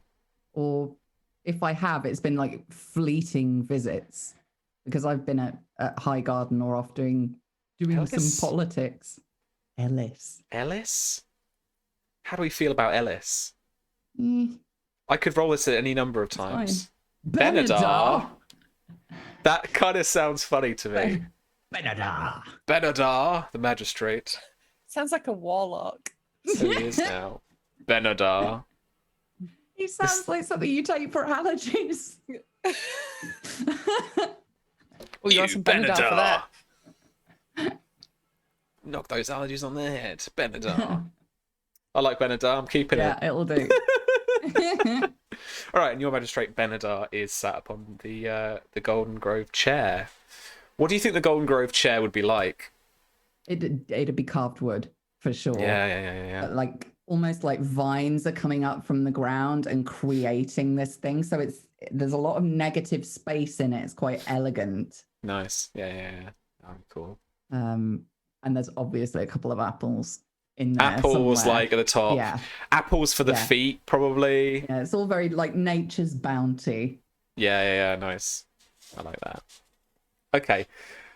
Okay, I've got. Well, hang on, no, I haven't got his stats up here. Hang on a minute, right? I need another blend in roll from you, and this is going to be against his awareness. Am I gonna use? I do need to know if this thingy? fucker's trustworthy. Yeah, I've got a bonus. You've got a test dice, Oh, so no, you'd I've got a keep test it. dice. You keep it as well after rolling it. Yeah, sod it. I want to know what this guy's like. All right. So it's a blend in, did you say? Yeah. Okie dokie. Let's take that. Mm. So your stealth would temporarily go up by a number. Why? Oh, got it. Go on. Oh, fuck yes. You slip into the courtroom, and you know this location quite well, so I imagine that you could maneuver yourself into a pretty advantageous position, and also know where the servants come from too. Mm-hmm. So you can make your way around any way you like. Well, with an 18, I'm gonna go and be offering this out, just putting it on tables without really asking people. Yeah. And I'll stick towards the back to start with because I want to hear what he's saying and how he's saying it. I want to get a measure of what this guy is. Oh, okay. I guess it's a little bit outside the scope of what I was thinking. Okay, right. Yeah, this is a GM hidden role. You can't see these because I have personality generators in the back here. Gotcha. Oh my god, that's interesting. Okay, cool. Fight gulp. Okay, no, that's perfect. Okay. Roll me an awareness empathy check. Ooh.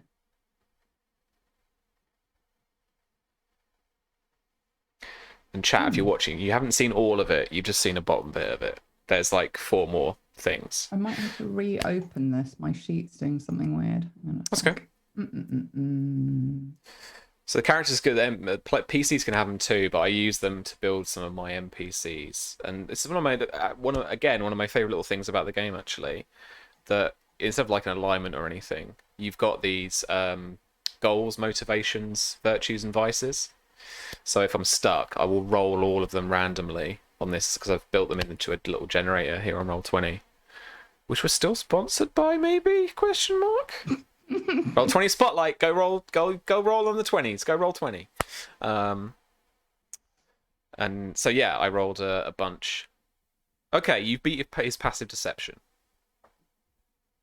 You can ask me one simple question about what you can glean from him. By the way, Don, I use this all the time now, thanks to you. These simple and complicated questions, fucking genius. Roll really well, complicated questions. It doesn't. The question doesn't have to be simple, but the answer has to be simple. Does this guy, how to phrase this? Is he doing this for the good of the small folk, or is he doing it to enjoy wielding power? He very much is not doing this because he enjoys wielding power. He is doing this for more the stability of the local area. Okay, balance, good. We like that.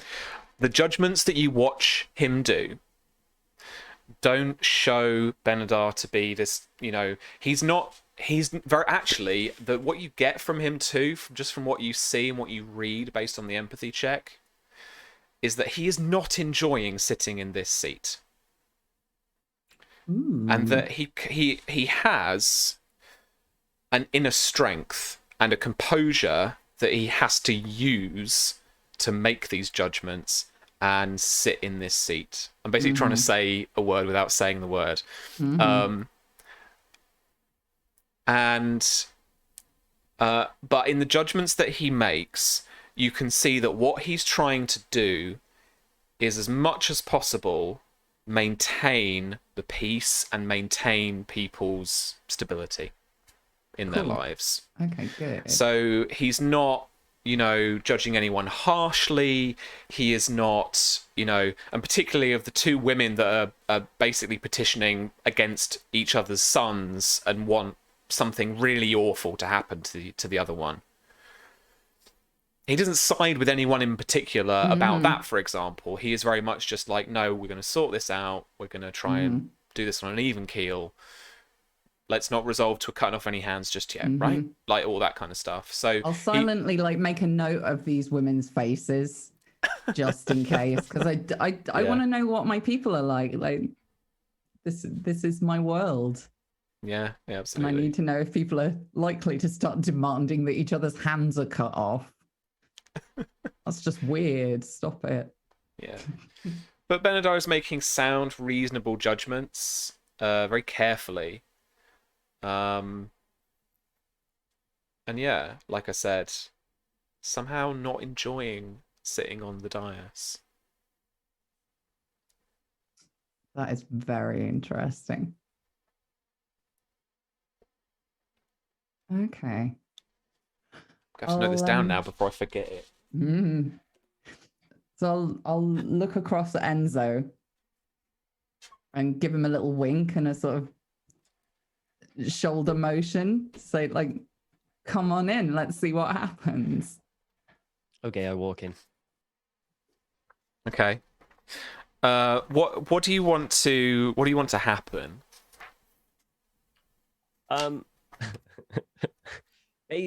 All he's gonna do, he's gonna walk in,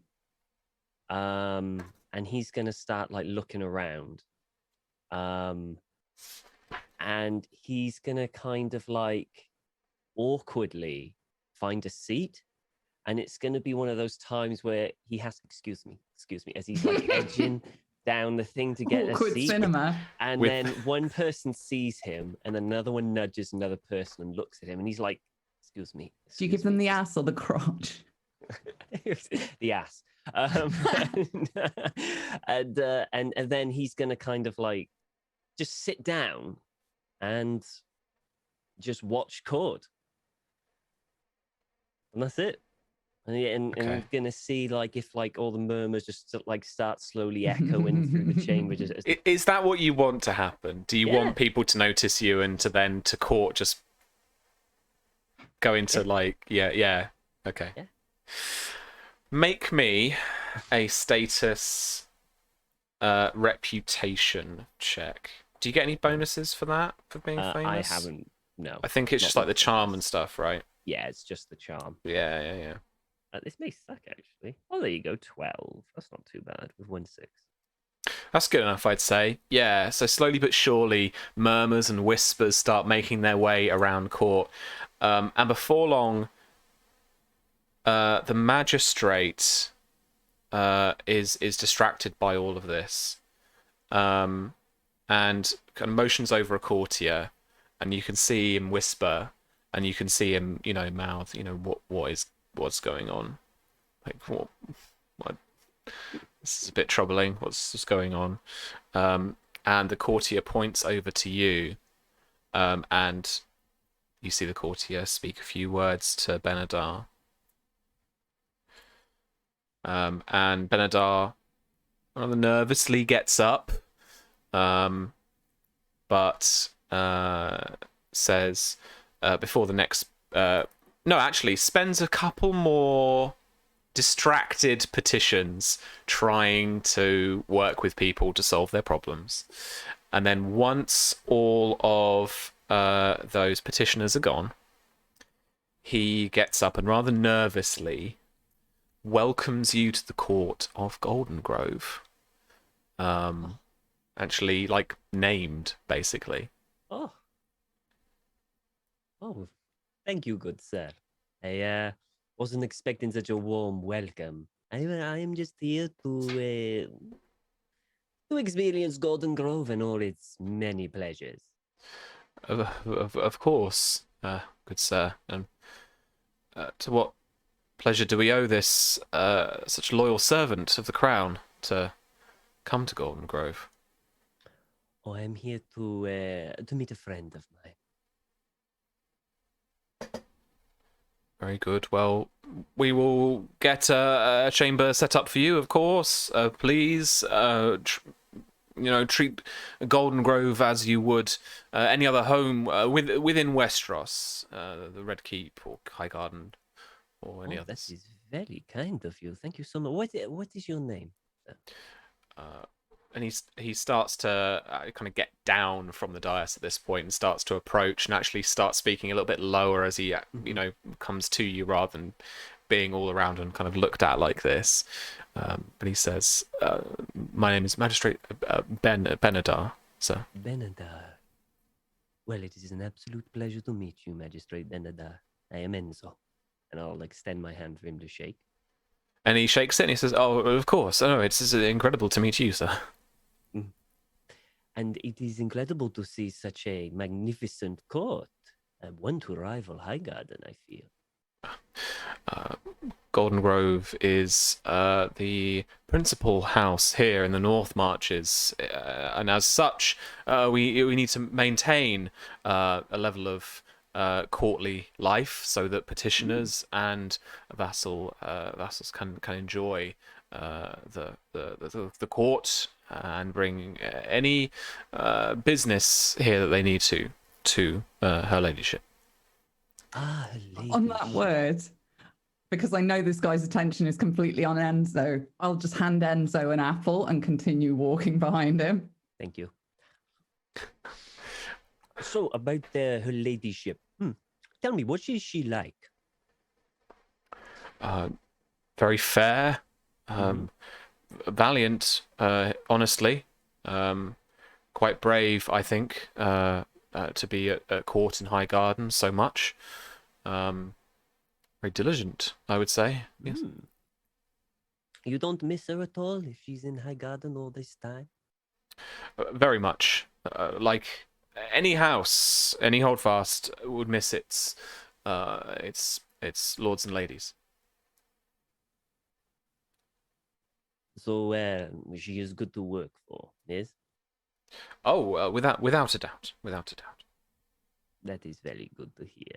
I hope to see her. Do you know when she is back? Alas, I do not.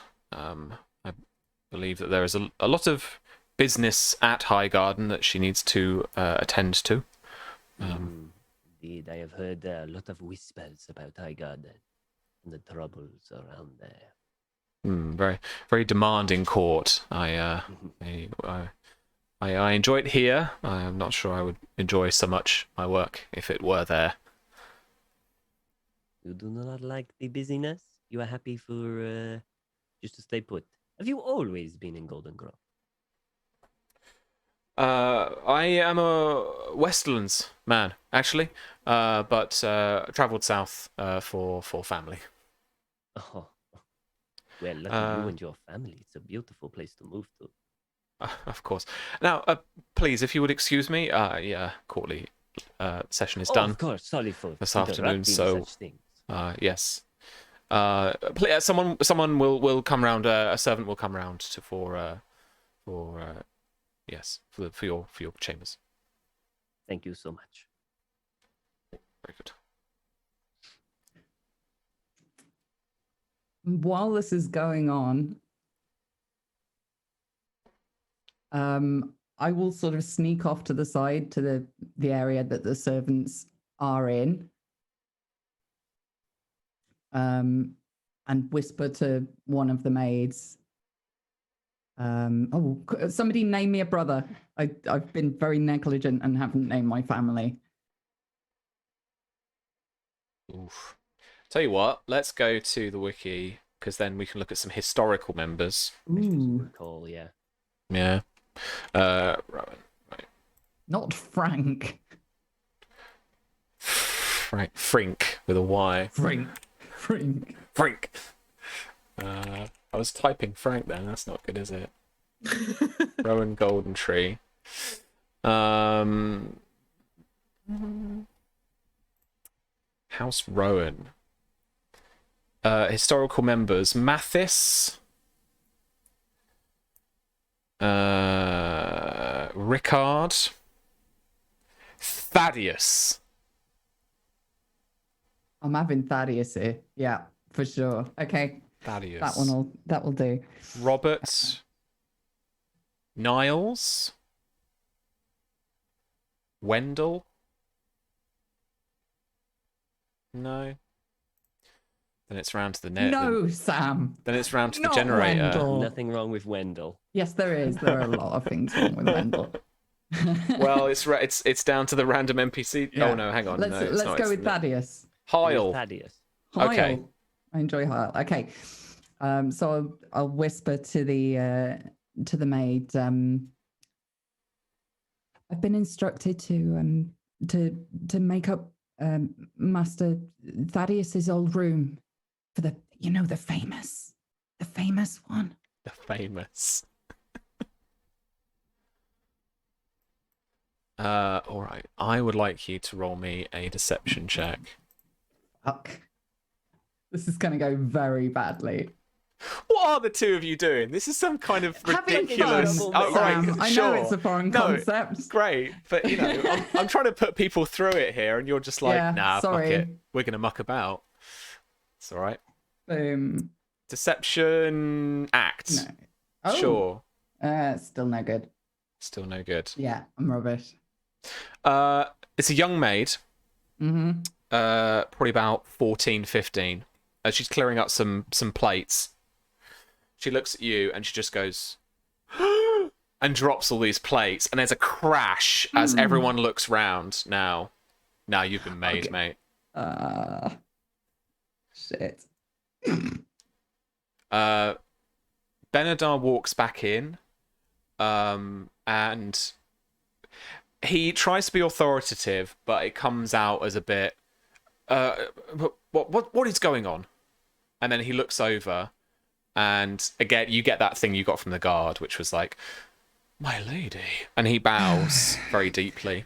I'll sigh and just take off the hood. Apologies, she got a little bit of a shock. There's a few guards like giggling at the side. And then like a couple of people kind of giggling as well. But most people are enjoying it, but then most people are like kind of, bowing and curtsying and stuff. And I'll take the cloak off, and there's this sort of slightly ornate gold corseted dress underneath it, but with long sort of gauzy kind of underskirts going on, and that classic bodice top that she went for before. And she'll do a little respectful head bob. I see you've been taking your duties exceptionally seriously. I've tried, my lady. Yes.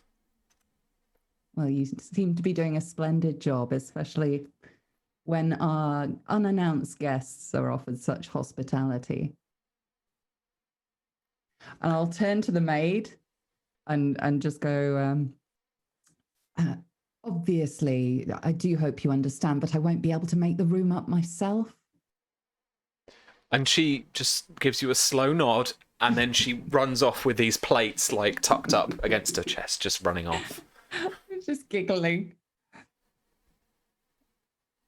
I'll look about the hall and say, it is lovely to be home. I have missed you all. Some of the moments, a little bit of music pipes up from one of the harpers, and people. There's a spontaneous round of applause. Sure, yeah. It's a court, Yeah.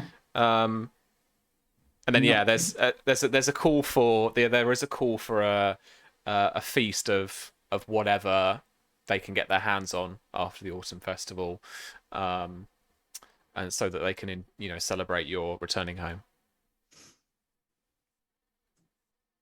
Certainly, make ready a feast, and in the meantime, I have a long journey to wash off me and some preparations to make, I think. Yeah.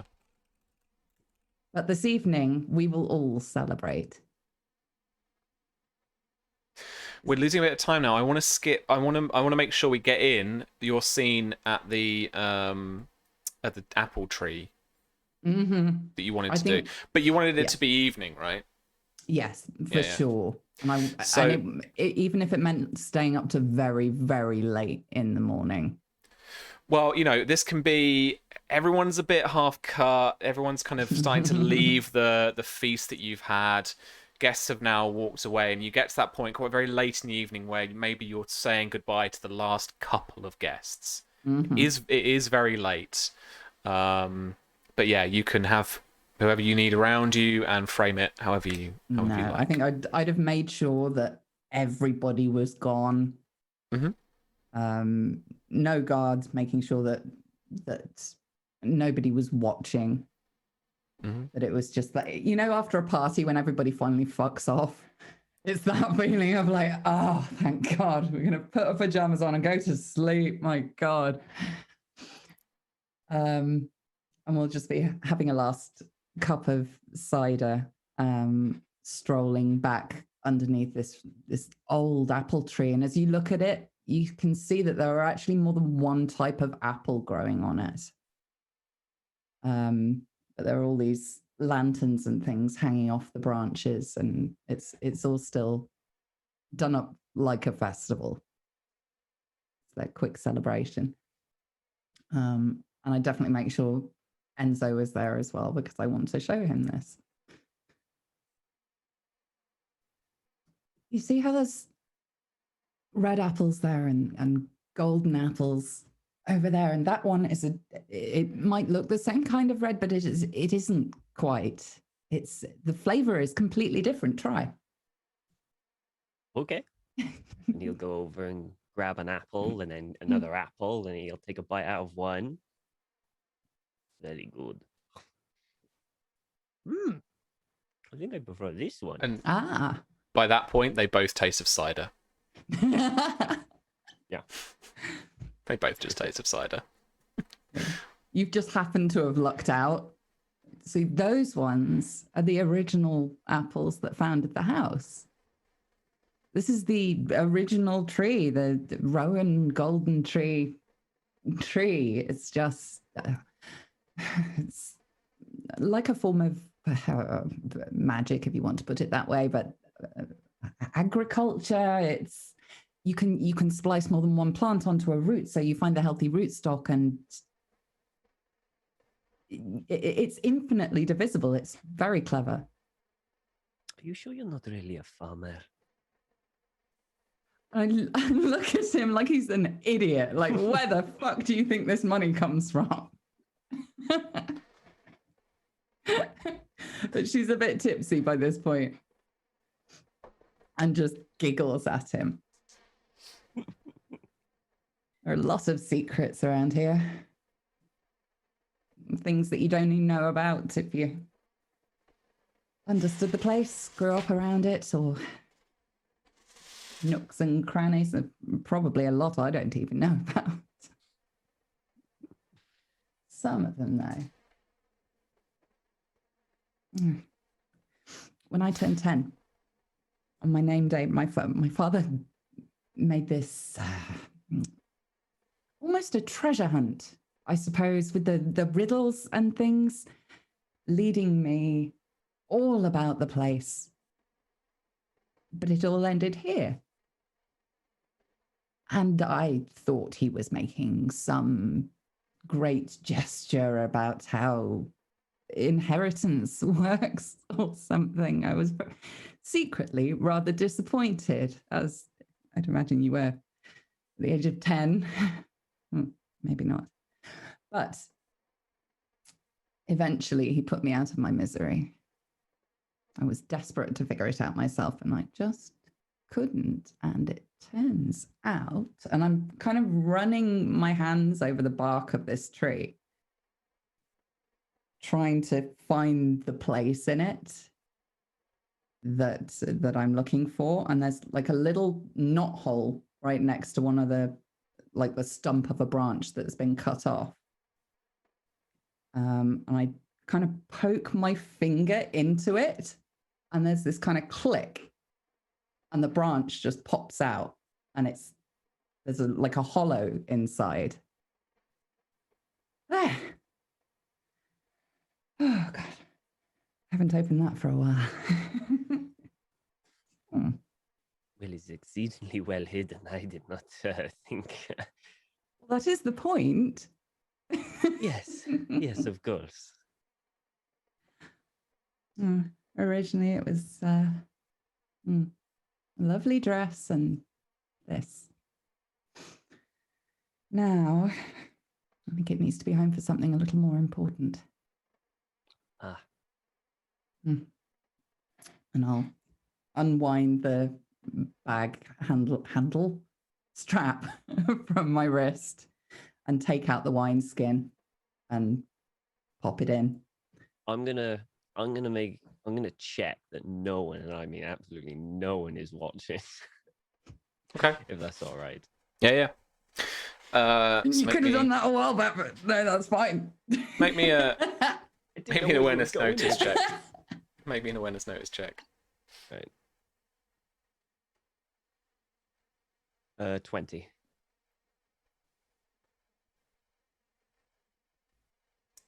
There is someone actually at a doorway, just under some of the arches, off to your right-hand side, and it's the opposite side from where Faye is depositing the documents, because that means that, luckily, they can't see what she's doing. Are they just standing guard, or are they just passing by, or what? You look a bit closer, and it is her steward, just the castle steward, and he is holding a letter. Oh, fuck. I'll pop the branch back on and listen for that click that the hidden mechanism is engaged again, and it's all going to be safe. And I'll stand Yeah. up and brush myself off. As you're doing that, because Enzo, you've now locked eyes with him, the steward walks over. Shorter, balding man, obviously different from Benedar. And in his kind of loose, slightly unbuttoned doublet now. And then he walks over with Letter, and he looks round for Lady Faye, and he says, "My lady, sorry to interrupt anything. This came by Raven not too long ago." You look terribly serious for somebody delivering that. Takes the message from him. There's just enough light in the courtyard still from the lanterns hanging, from a couple of the lanterns hanging, to see that he's already opened this. So as steward, he would check through letters. Mm-hmm. The broken seal looks to be like a cheap seal, and it's not of any specific house, but it is of generic tree emblem. I'll kind of freeze for a second, wishing I was a little more sober, and unravel it and read it. Don, do you want to do the honours? Oh, yeah. I posted it up in chat, in the Roll20 Interact chat. So the letter reads, "Your letter was worth a very long wait. Though I believe you have misunderstood me these last years, though half the Reach may underestimate me, I am nevertheless very grateful for your support. You have mine now, as you did then, and one show of friendship begets another. A dragon has landed in Dorne, its maw wide and its mood black with purpose. Protect your grove and warn those who rely on you for wisdom. We return home now. In the shadow of the blind, we must each lead in our own ways. I hope it will be not 5 years again before we speak." Fucking hell. That's not what she says. That's Millie, out of character, exploding. And the steward says, "Well, that can only mean one thing, can it not, my lady?" I fear so. Lord Blackfyre is here again. Fetch the magistrate. And he bows and he leaves immediately.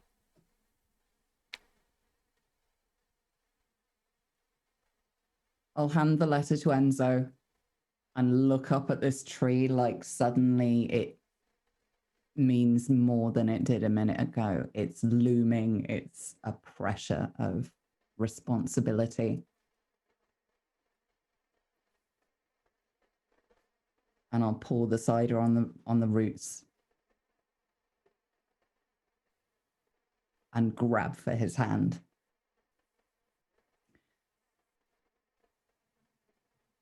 I think that may be the last celebration for a while.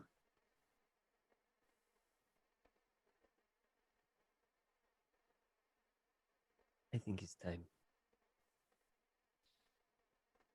that perhaps we get some sleep and deal with this in the morning. Sleep. Sleep. No, it's How do fine. you... What?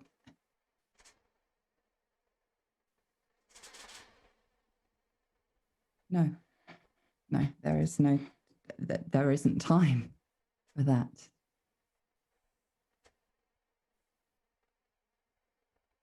You sleep. There are rooms prepared for you. Sleep. I have a duty.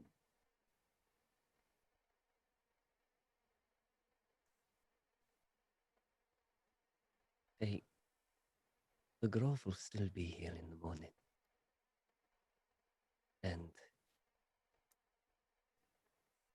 let us not ruin a good night with bad news. Leave it for the morning. I think you're a little late for that. I guess I am. And I'll hand the letter back.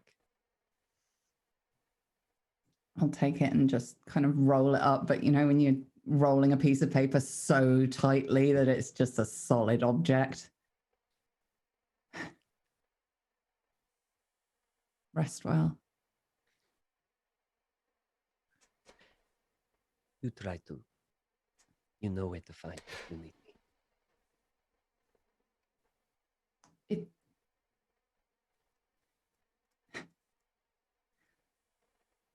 if it makes any difference, I'm sorry. Nothing to be sorry about.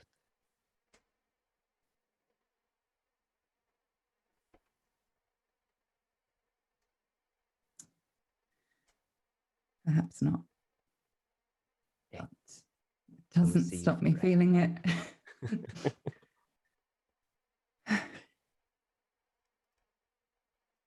One day, maybe we'll have just one day of uncomplicated.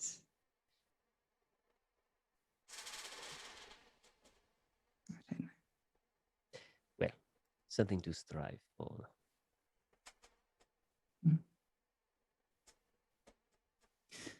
She'll just start pacing around in front of this tree, like tapping the note on her hand.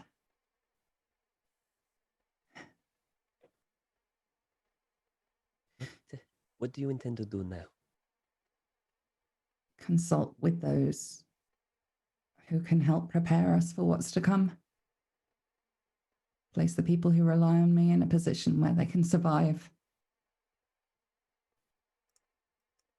Consult with our allies.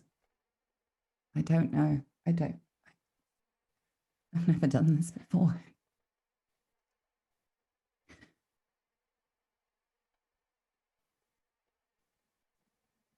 If it helps, neither have I.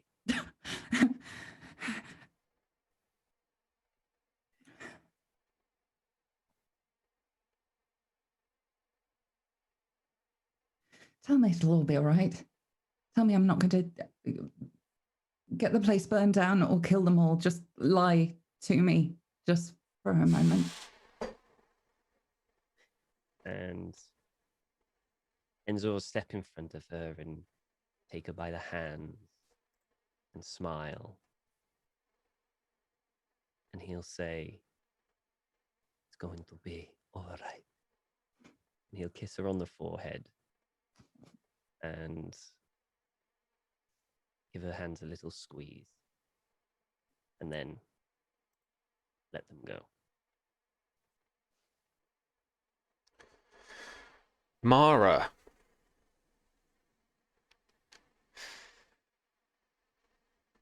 The welcome and the arrival back at Hornhill is an incredibly warm one. Both from the soldiers that you have spent most of your time around, but also from Sir Glendon, who welcomes you back, unbeknownst to him just now, but like a member of the family. And you guys have an opportunity here to break the news to him.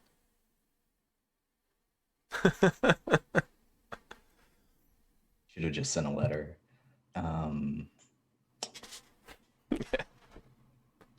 I imagine they had discussed how they were going to approach this before they go in. And Samwell's recommendation is that Mara break the news. He probably is like, don't worry, I'll be there, I'll support you. But I imagine It should come that from they go somewhere private-ish. Like she's not going to do this in the courtyard in front of everybody. Yeah.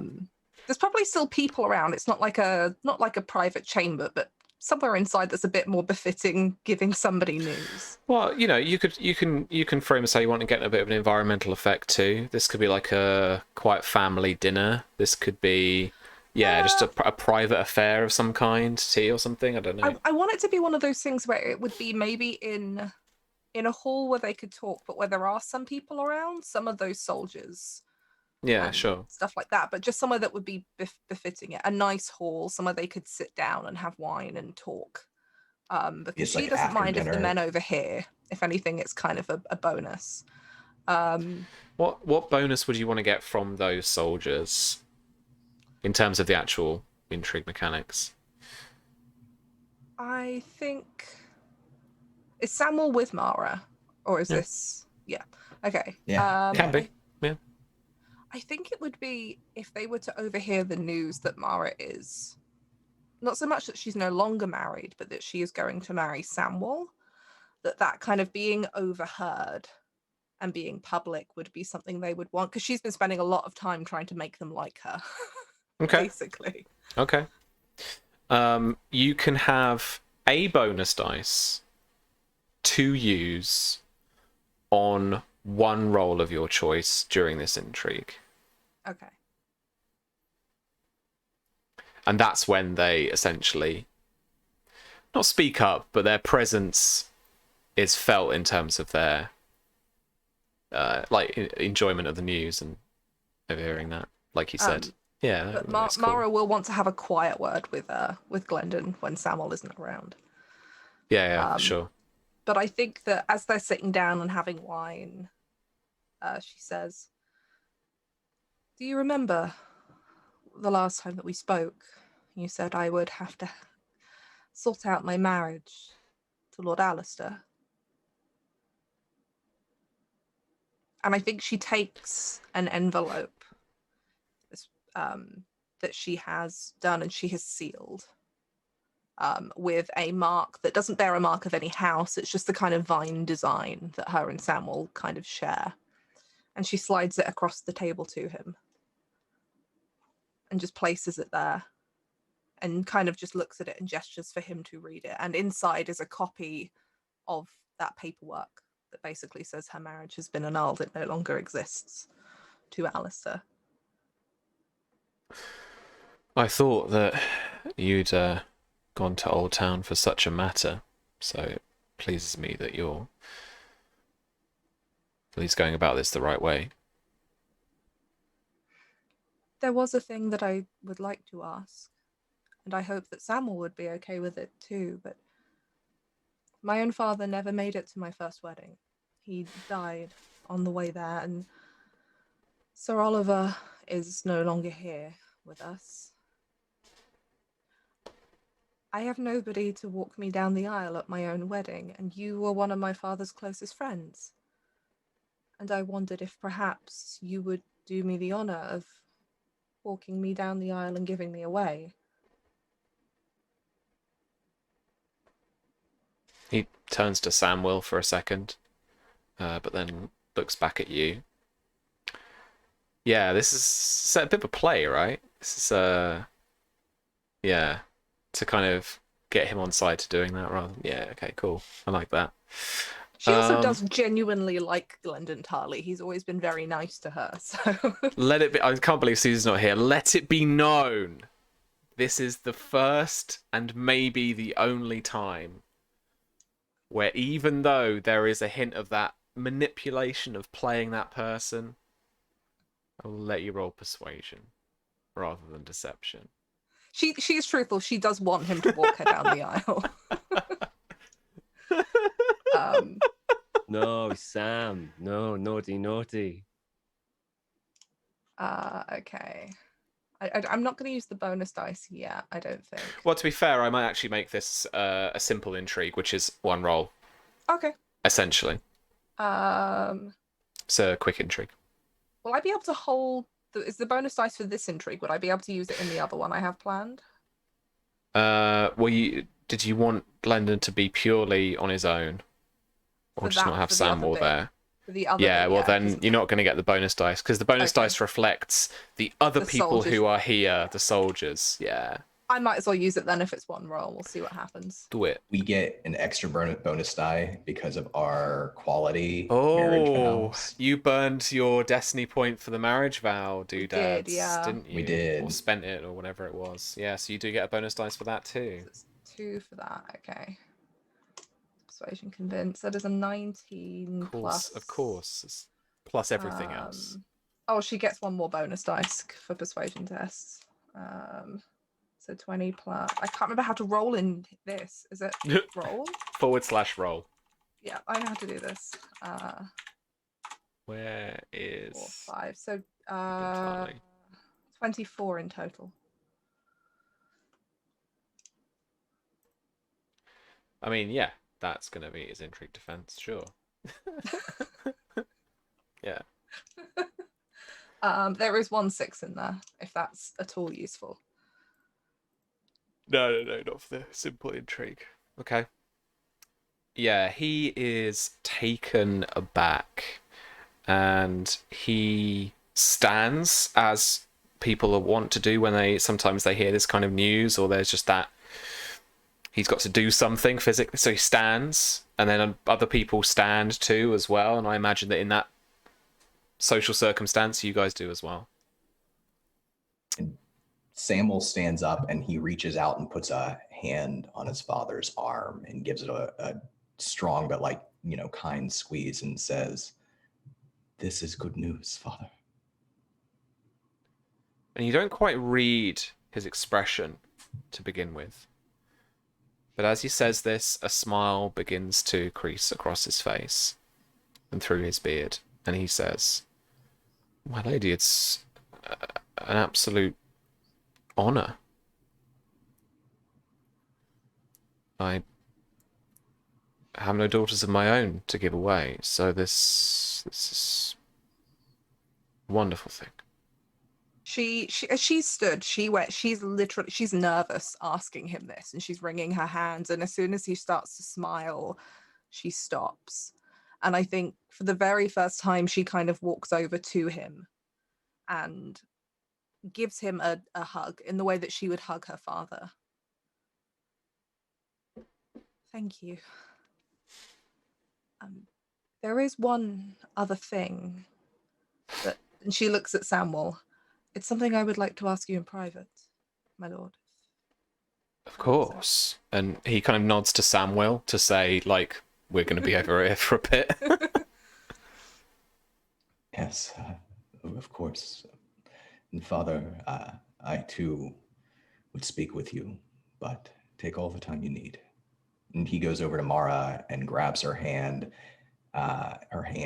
and he doesn't say it out loud. It's just like a little whisper directly to her. And he says, "Everything's going to be fine."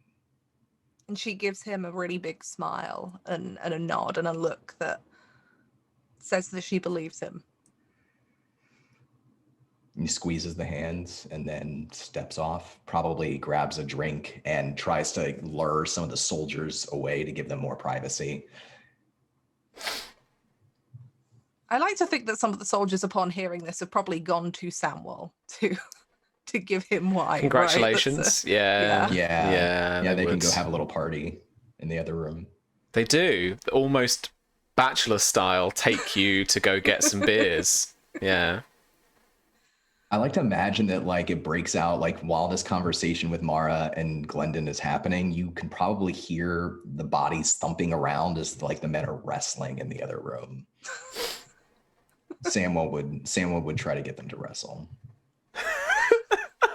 Of course he I would. look, the stack dude's already started. Of course he would. They've been back 5 minutes. You 100% would want to get them to wrestle. I support it. Susie's look is my feeling internally. Yeah, absolutely. Okay. All right, V. Let's go.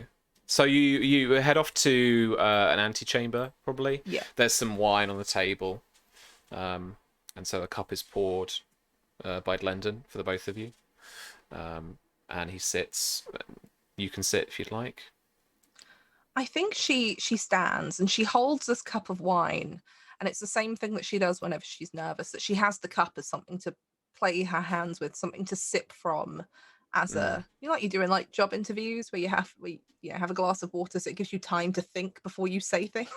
She's doing that, and she's pacing a little bit. There was something that I wanted to ask you, aside from doing me the honor of walking me down the aisle, and I worry that maybe it is too much to ask you, and if it is, I understand, my lord. I don't want to offend you by asking, but I don't know if my father ever spoke of it, but there is a Greenmont family tradition that the bride gifts the groom a sword at the wedding altar. If you were at my parents' wedding, perhaps you would have seen that yourself.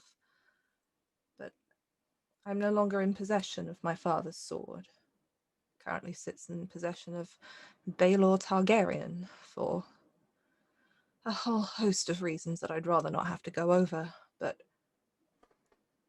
it feels wrong not to be able to gift Samwell a sword. It's been a tradition in my family for generations. And she pauses and she takes a sip, and she's visibly nervous to ask him this. And I don't think she can even really look him in the eye when she does.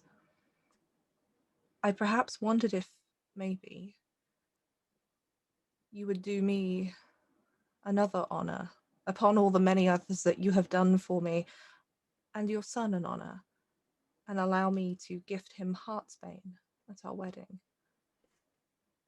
I know the sword has so much significance to you, your house, your family, your legacy.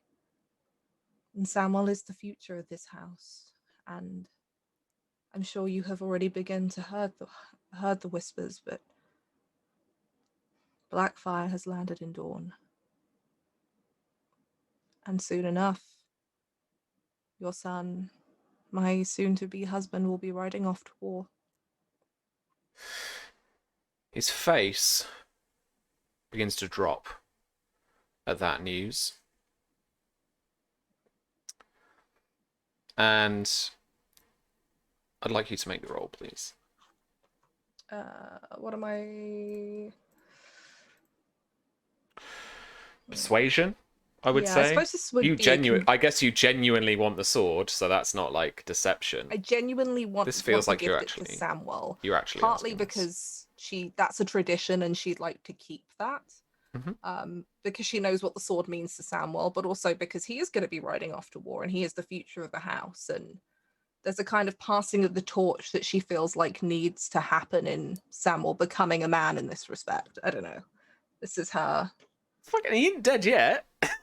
No, but there's a war coming, and if Samwell dies, the house is a little bit screwed. If Glendon dies, he has an heir.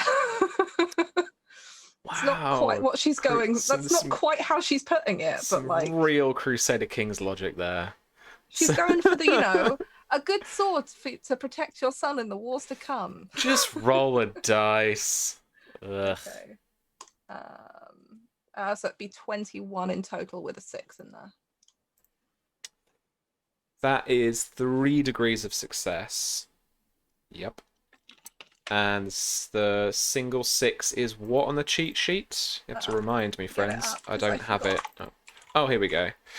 A single 6 on the intrigue critical hits is sharp tongue. Ignore 2 of your opponent's DR.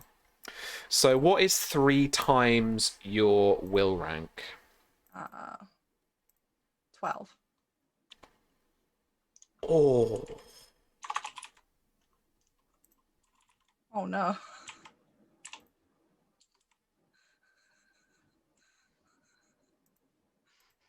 Fuck. This is not. Don't tell me that knocks him out, Sam. Even if I take frustration, it won't matter. Oh no. Because you just not soaking any of this. Oh no, I kind of feel bad. So You he can quit. You can just go. not on. "Bye," It's not his and I'm turn. out. It's V's turn. She's knocked him out. I feel You bad. can do that external frustration thing where he refuses to comply at a penalty. The stress. Oh Stress, that's it. Yeah. shit! Yeah, that's juicy. I like that. All right, juicy fruits of this. He stands, and with some trepidation but some excitement, he says, "The Blackfyres have landed on Westeros once again. They have. I'm sure Samuel was waiting to tell you the news himself. And perhaps I should have waited to mention it, but they have. And part of the reason that we sent a raven about wanting to get the wedding together, I suppose we've arrived before it, as quickly as possible, is to get as many people here to find out who our allies are and who is supporting who. My want for this wedding to happen quickly is not just because of my love for your son. There is political gain to be had here to find out. We can be the house to break the news to the rest of the Reach and have them rally behind us. And this gift of the sword, is it just part of the ceremony, or is that it? It is Samuel's sword. If you would like it to just be part of the ceremony, that would still please me. It would honor the tradition that has been in my family for generations. If you wanted it to be Samuel's sword, it could be. If you want to put him at the front and show the rest of the Reach, not only are you a capable leader, but your son is going to one day leave this house and be capable too. The two of you together, you're one of the finest military minds in Westeros, and your son is one of the greatest swords fighters I've ever seen. He grips his wine goblet and he downs the rest of it. And he says, "What you ask of me, Lady Mara, is incredibly difficult. Heartsbane has been handed down through generations upon Lord Tarly's death. I cannot betray that tradition over yours. I am sorry." I understand, my lord. I knew it would be a big ask. Would you perhaps be able to show me to your keep's armorer so that I may have something forged for Samuel instead? Of course. And he leaves quickly. He doesn't take you with him. And the next that Samuel sees of him, he is walking with his castellan, keeper of your castle. And he walks up to you with a letter, and immediately the stern look on his face breaks the wrestling and the revelry atmosphere that's in the Great Hall, and every eye is fixed upon him. And without any real introduction, he just reads from the letter. Transcribed from a letter received from the Master of Whispers, his Lordship Bloodraven. To all lords of the Seven Kingdoms, the Black Dragon has been sighted once more upon our shores, landing upon the shores of the Tor, thanks to the courtesy of the betrayer, Lord Stefan Jourdain. King Daeron the Good calls all loyal men of the realms to rise up arms against this foul incursion that threatens the stability of all the Seven Kingdoms in the defense of peace and justice.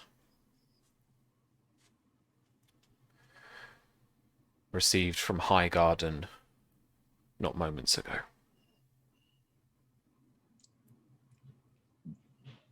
Samwell is probably like just dripping with sweat, and as Glendon's reading this letter, he pulls like his slick curly hair back over his head out of his eyes and kind of straightens it a little bit, and he listens a little out of breath.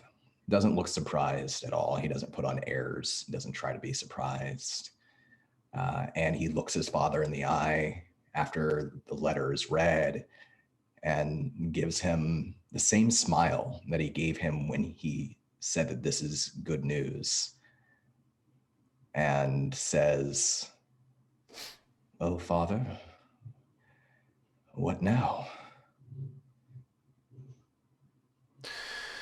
And he doesn't answer you for a moment.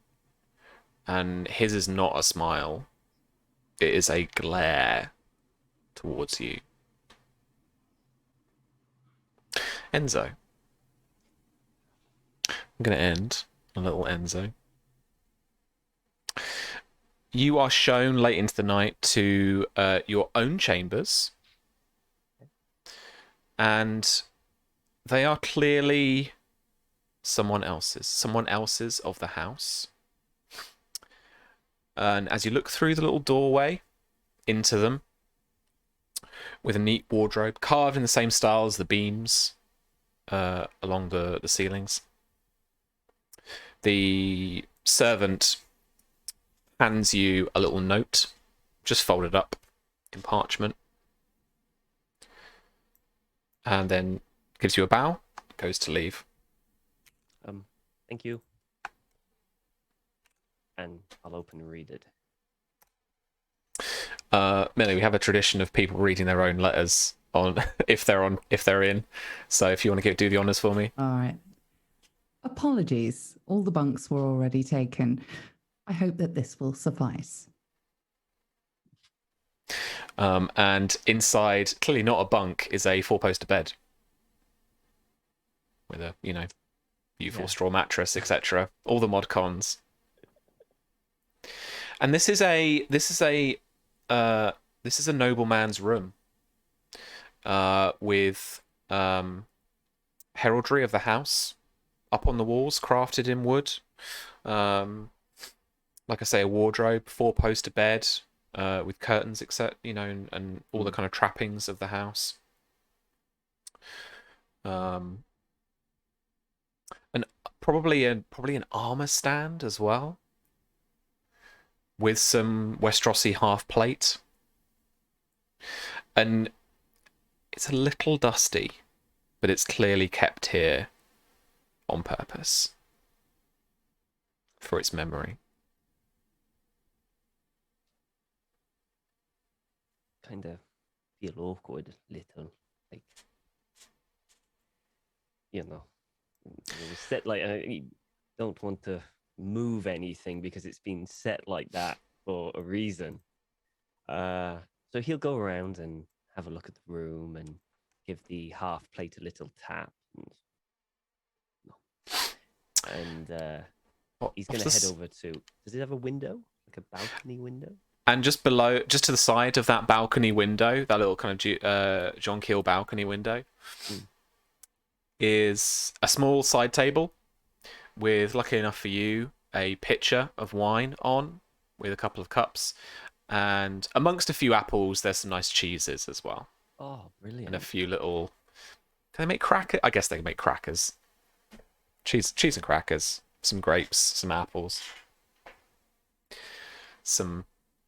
I really want cheese now. Fuck. Say some onion relish. Some...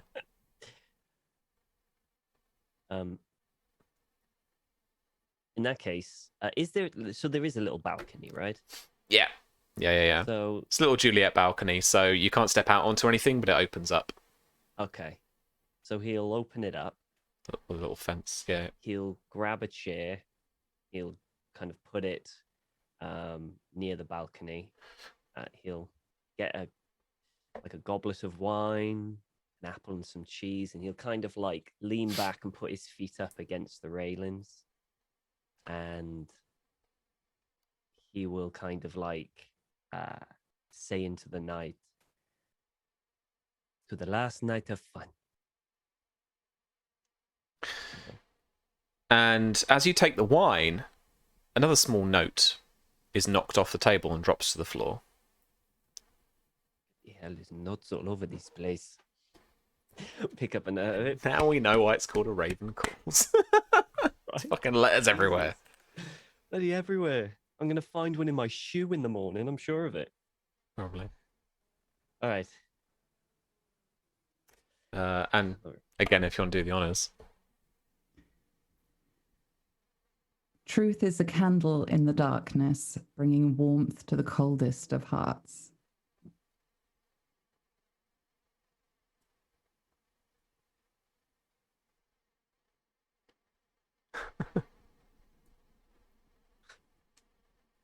In that case, after he's read that, he's going to take that and he is going to search this room for every little chance that there's every little letter there could be. Okay. Make me an awareness notice check. All right. Ooh, that's bad for me. 18. Okay. You know, you check under the bed, you check in the drawers. The drawers and the wardrobe still have a bunch of noble garb in them. All different styles, several in the house's colours of white and gold.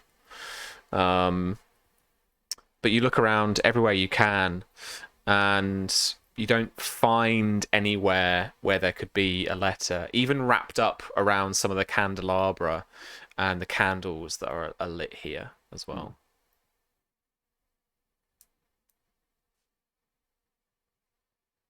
He'll head back to the chair and put his feet up and continue drinking throughout the night. Okay.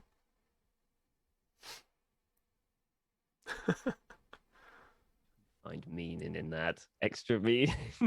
Well, if you want a hint, roll yeah, cunning. if I can have a hint. Roll I need a cunning hint. decipher for me, Because or cunning dear. logic. Cunning One of the two. logic. 12. You don't know why you checked around the candles and the candelabra, but you did. So there's something about candles and then being a light in this room that bears some relation to the letter. I'm going to closely examine the candles in this room and see if maybe one kind of pulls free, because I know there were a lot, as you say constantly, of like a lot of secret passageways and little nooks and stuff around. None of the sconces or the candelabra move in any way, but as you're pulling on with both hands one of the candles, you notice that there is some little mark, something different about the letter when you hold it up to the candle. Oh. To the heat of the candle. All right, so I hold up the letter to the candle to see if there's like a hidden message in it. Like extra. And you see in a watermarked pen, once the heat of the candle kind of slightly burns through that, just the words, "clever boy."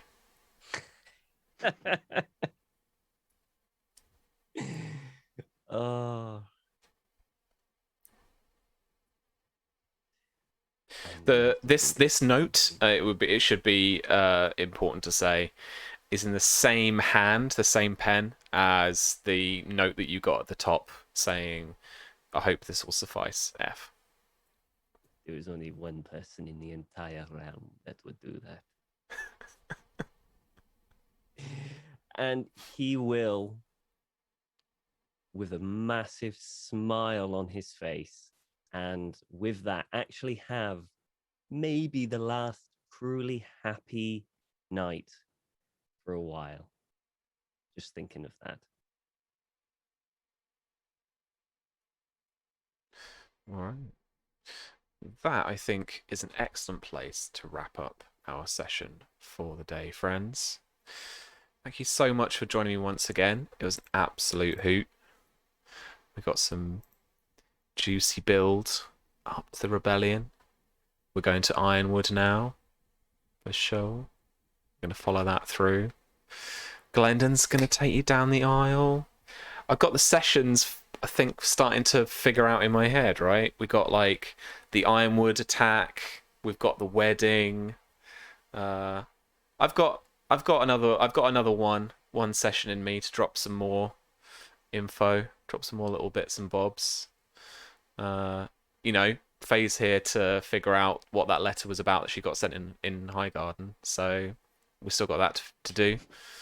So yeah, I think maybe next time we'll focus in a bit on that, and then kind of prep for a bit of Ironwood or something. We'll figure out what we want to do for sure. But yeah, but thanks for joining me. Let's go round, decompress a little bit, have a chat. and let us know what you're up to as well. Let us know what the folks watching, what you're all up to, and what you've got coming up next week, or just in the future in general. Let's go around as usual. Don. Hey, Hey. I had a blast. It feels Thanks, like the game is on in a big It's getting way, there. and I'm excited to see how all the pieces fall. Yeah. I always enjoy playing with these people, and I had a lot of fun this session. So I'm looking forward to next time and all of the, like what Enzo said, like one of the last happy moments, right? Already felt That's like not to say that. there won't be happy moments in the future, but Yeah, I yeah, think yeah. probably a lot of challenging situations are coming, and I'm looking forward to those too. I agree, man. I agree. Yeah. Where can we find you? What are you up to? Yeah, all that stuff. Yeah. You can find me on Twitter if you want, at Jonathan Fry. I run games on my Patreon. I don't have seats open often, but if you join my Patreon, then you kind of get first dibs when a seat opens up. So you can check me out there. This week, I did a lot of writing. I've been working on a cyberpunk powered by the apocalypse game. It's a very political cyberpunk game as opposed to a more like mission-based game. Yeah. And I've developed about half the playbooks for it. And this week, I really spent a lot of time working on a pretty lengthy like campaign setting guide. So I've been like researching science and weird things in the city of Miami and its culture, and imagining like how that goes in the future. And Yeah. I'm inherently, I'm a very like anti-corporate, anti-capitalist mentality, like me, anti-establishment, like is kind of my thing. And I've kind of been spiraling out this week, like thinking about this has been like, it's been fun. It's been really fun to write, but it was a lot of anxiety. And I just finished that up this morning. So I'm pumped to have that done, and I'm really excited about it. That sounds so cool. That's what I did this week. Yeah, Yeah. I had a blast. I've felt a bit like that with Hexcrawl, which is very like surveillance capitalism driven, and like learning or just reading about a bit of that. I'm just like, oh god, why? Like because this feels so grassroots. Yet we're basically on a platform run by Amazon, because Amazon run everything now. And like just reading that basically the internet now lives on Google's servers. Like they are the internet now. Like it's just you can't fucking escape it.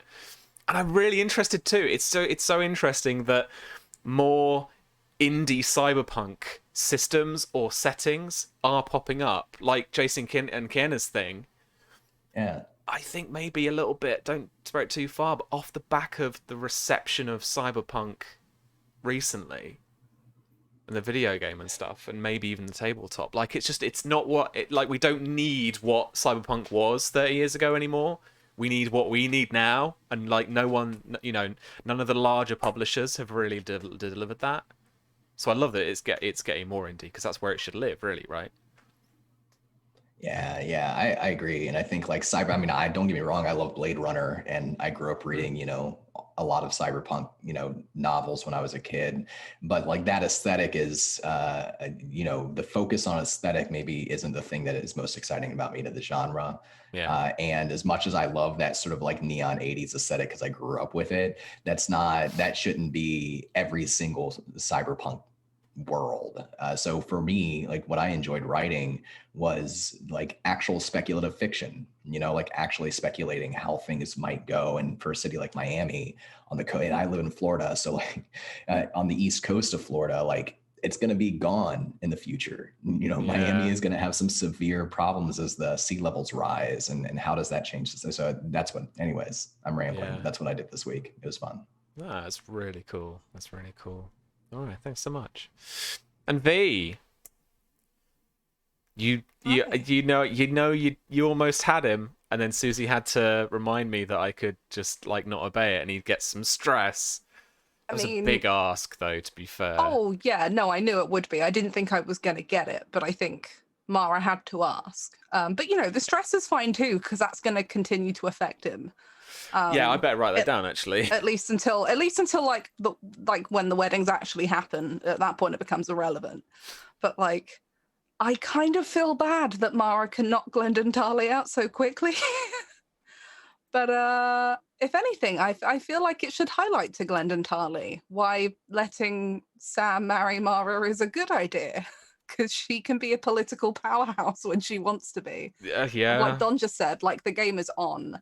This is what I built Mara for, was working with somebody to be the political mind behind everything else. So the fact that we're going to get the wedding and just having everyone there to intrigue, like the tourney, but on an even more personal scale, because now there is something to really force allies, because this isn't just going to be a place where they're making friends and allies. This is going to be where everyone else is like, all the important people are here, so we want to be here to talk to them. And I'm really looking forward to that and hoping that, you know, nobody dies, or Alistair doesn't crash the wedding, because I wouldn't put it past him somehow that he'd find a way. It's just, he just sucks.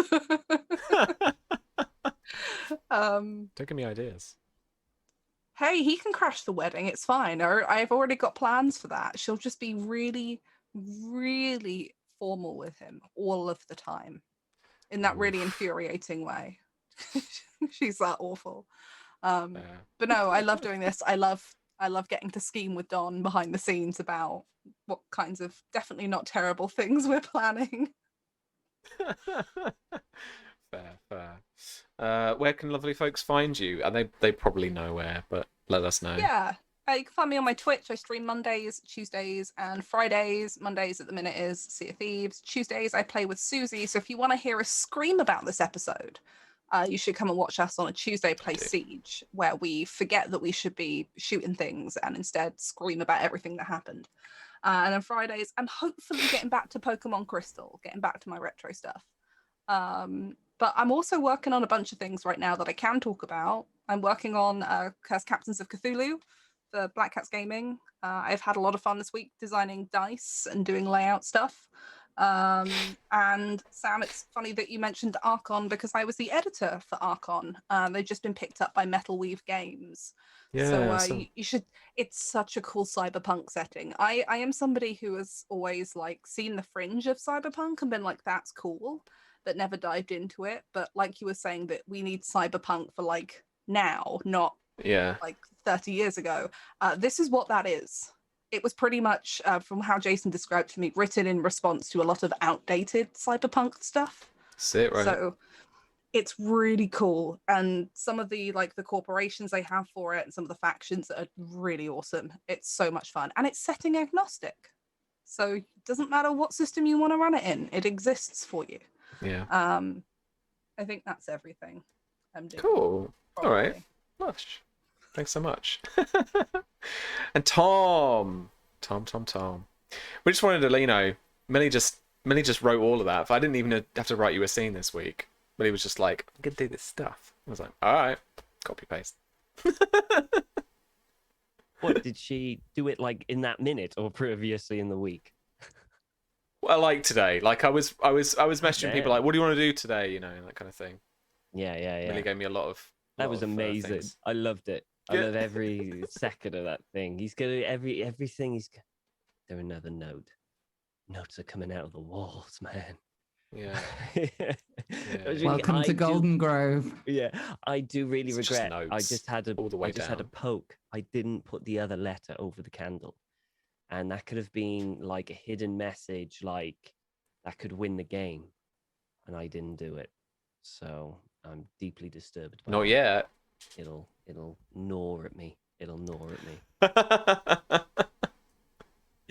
But it's fun. It was just a fun episode until the end. You ruined it, Sam, by putting that miserable stuff in. We were having such a jolly good time as well. Being mischievous. That's what I'm here for. If you thought this would be a happy ending, you haven't been paying attention. Yeah, well, that's very true. That's very, very true. But yeah, I can't wait to see, because it's like we're all in very different places, but the story is kind of then starting to, at the singular point. Yeah. It's taken I'm enjoying Sam that. 5 seasons, but finally everyone is going to go into, being part of this one big story that has been built up. So I'm quite excited to see how each of the characters respond to it and what they do. And Yeah, me too. it's gonna Don't get be me wrong. The thoughts I have about the final season, we're going to be playing a bit differently than usual. It's going to be a bit more strategic. It's going to be a little bit more map and management. Ooh. If I can make us the Game of Thrones mod Yeah, for yes, Crusader yes. Kings, that's basically what I want to try and do, but Well. kind of with our map, basically. Well, wanna those try. people who are doing the mod for Crusader Kings 3 have until season 6. Yeah. And then you can have an actual visual representation of it. We can all go on multiplayer and do it through that. It would be grand. Yeah. You can do it on CK2. That's true, you can. Yeah.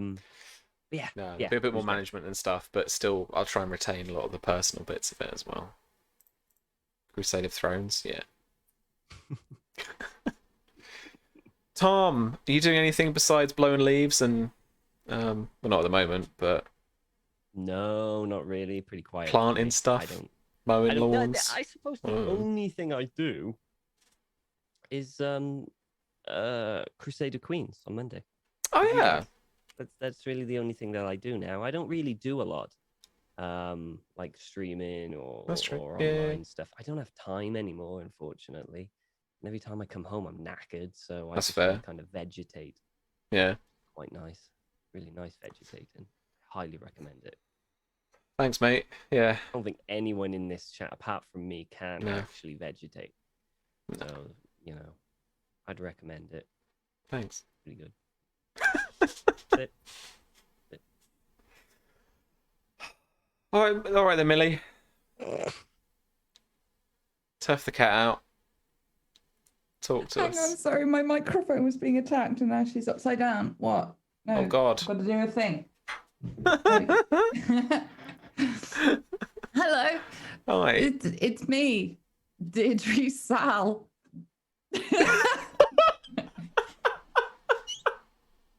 Oh my God. You can I'm blame fucking sorry. Susie for that with our conversation earlier. That was when we were talking amazing. Old people names, and I panicked. And that was the first name that came to That's, So good. that's her spy name now, forever. Deirdre Deirdre. Sal. They call me Sal. Deirdre Sal. Deirdre Sal. It's not a great name. I love that whole like sneaking about thing. Like again, Faye has been way more sneaky than I thought she would be. That's Like cool. rolling 3 6s to not be noticed in her own court. Like what the fuck? Yeah. That was a lot of fun, and it gave her a lot of information that she genuinely needed. There's still a lot of information she doesn't have. But Samuel, thanks for the note, mate, because I've heard fuck all from Highgarden. Unlike some. You did just like run away, Yeah, that's not fair. telling anybody that you'd No, be that's here. fair. That's fair. Yeah, that's going to be interesting to see how that all winds up. And I'm so glad that Enzo didn't just give up and get pissed. Because that could be really useful, right? Hey, Yeah. Enzo now knows. He Mhm. knows. It's like, turns out you can write in invisible ink made of apple juice. You can do it with all sorts of things. Milk is very good, honey is very good, but apple juice is one of the ones, like one of the acid ones. And that's all you do. And it just seemed Nice. horribly appropriate. Yeah, absolutely. I'm watching the two of you though. This isn't just fun and games. I think you're playing a very, very good game. Don't know what you're talking about. What? Yeah, exactly. Exactly. I'm watching you. Look, we don't have a massive army. We've got to use our brains. You've got a magistrate who knows very much about law and things. Mm-hmm. Very good. Very good. Yep. Yeah, I'm not quite sure what the next step will be. It needs to be a little bit of thinkings because this sure. just got interesting. Absolutely. But I love our magistrate. I was expecting to not feel like I could trust him. And he just seems really nice and was fanboying over Enzo a little bit. And he's kind of doing his job while being inoffensive, which you don't really see in Game of Thrones very often. Like, he's good. Something but bad's he's a going to bit happen like, to him. "Whoa." 100%. Yeah. It's too Fine, nice. kill another man in my life, Sam. Why break the tradition of a lifetime? Has she not lost enough? She's still got to have a very awkward conversation with Samuel about that. Because where's my knight, Sam? She still doesn't know. She still doesn't know. Every male figure in her fucking life. Neither does Sam. Yeah. So you might want to start running, Enzo. Just fair warning. This doesn't end well. You know, like the rabbit that goes home with a little girl from the pet shop, and you can see like pictures of like 50 different rabbits on her wall, all with like crosses through their faces. Like you're the 50th rabbit. It's the kid from Finding Nemo that shakes the fish. Yeah. It's fine. Nearly all of the men do terribly in this game, but all of the women, we make it through. So Yeah, don't get so attached to men special. in this game. They'll die. Yeah, it's fair. They do Don't tend to. learn or from my ruin your mistakes. life. One of the two. Yeah, but this one's slippery. Yeah. I've picked one who's just like, no battle for me. Not touching that one. I Nope. stack Avoid the odds in my combat at all favor and then run. And even in combat, I'm very hard to hit. So That's full fair. survivor. Melly, where can we Oh. find you and what are you up to? I cannot talk about most of the things I am up to right now, Damn it. but there is stuff for brewing, and hopefully I should be able to talk about some of it soon. I think you're gonna like some of it. But until then, you can find me over on Twitter and the Twitches as Amelia Tyler, and tomorrow I'll be over on Jay Britton's channel playing It Takes Two. You badgered us for long enough. We're doing the thing. It's going to be a shit show. Come and mock us. It'll be tomorrow UK time, like afternoon ? Because he's got ungodly in the evening. Cool. But yeah, I'll tweet about it when I have things like facts. Facts.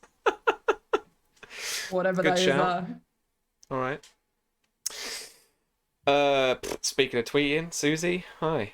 Hello. There was an attempt. Yeah. Yeah. Oddly wholesome this week. Oddly wholesome. Waiting for the hammer to drop, honestly. Waiting Well, for that That's when you terrible attack. thing. That's when you attack Ironwood. Yeah. And The- you know, The this bad things. lovely dinner that I assume Maria had and had a lovely time with Harris, you know. I assume they had a lovely time. They did. I'm telling you now that they did. Because she's gonna have some happiness in her life. Oh yeah, shit. Yeah. But yeah, that's all probably gonna get ruined. But hey, she's on her way to getting a castle. She might, God forbid, she might get a smooch by the end of her life. Next week or whenever the next time we attack Ironwood and she dies. Because Roll20 comes for me. Yeah. But yeah, it's all happening. It's happening. The Jews. Can't wait to see what happens next. Yeah, I'm Susie. Hello, everybody. I'm otherwise known as Susanna Grace. I'm a variety streamer that does stuff, video games and stuff. I don't really do art streams that much at the moment, but big asterisk. But that might be changing towards the end of the month. I'll keep you up to date with that. On my channel, I stream from Mondays till Fridays. Mondays, we got Crusader Queens, Sam, James, Tom. I got a game over last week, so I don't know what I'm going to do this week. Yeah. Tuesdays is Siege with V, where we yell at boys who are disgusting, and we sometimes do really good. And then Wednesdays, I'm back here for Hexcrawl. Thursdays are fighting games, in which I kick my good friend Kurt's ass back and forth for a few hours, and Street Fighter 5. And then Fridays is, I think we've returned to Sea of Thieves. We've got that nice little rhythm going on. Yeah. I don't know. I'll keep you up to date with that as well. Friday's just like a chill day. It's the end of the week. We're all tired. We're just gonna do stuff. So Except that's me. yesterday, where we decided Except to try and yesterday. do the Fort of the Damned, and then just the whole server decided they wanted to try and take our stuff. Yeah. But we got most of the good stuff. So, Yeah. Us at apart the from beginning one of good the stream. chest. Us at the beginning of the stream, we're going to do nice and chill so we can answer questions about cursed captains and we're not under stress. We'll maybe do like some spoopy missions or something. We'll go kill some skeletons. It'll be nice and easy. Us about an hour in. Trying to do Father Damned. I don't know what's wrong with us. Something. But when I'm not doing any of that, I'm working with Black Cats Gaming. And as you've heard many times today, and I will say again, Cursed Captains of Cthulhu is a role-playing game set in the golden age of piracy, where your crew is pitted against the deep, dark things that dwell beneath the waves. And it is coming to Kickstarter very soon. So please, if you're not already following us on our socials and in our Discord, make sure you're in there so you can keep up to date with all the latest news, gossip, questions, and juicy stuff that we may be teasing up to its release. And then we've also actually made a game. It's called The Spy Game. It's a 5e powered game of international espionage and action where you can take on missions around the world. You can save it, you can destroy it, you can kill capitalism, you could be a James Bond in a tuxedo if you want. We're not going to tell you how to play the game, we're just going to give you the game. You can buy it from our shop at blackcatsgamingshop.com. And then if you play Dungeons and Dragons, here we go. If you play Dungeons and Dragons, have we got the supplement for you? Do you want monsters? Do you want maladies? Do you want marvelous miscellaneous magical items? Grab yourself a copy of Dreams, Nightmares, and Half-Remembered Meetings, available now on the DM's Guild. I'm done.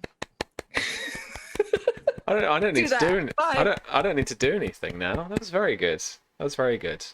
I'm gonna be sad if no one buys it now. That was a very, very, very good thing. Well done. Well, as for the channel, you can follow us here at the Twitch. Follow Black Cats, and on Twitter as well. That same address. Black Cats Gaming on Facebook, and of course blackcatsgaming.com for our website. Blackcatsgamingshop.com for our web store.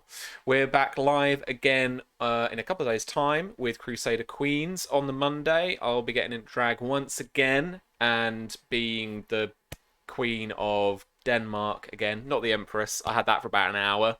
That was great.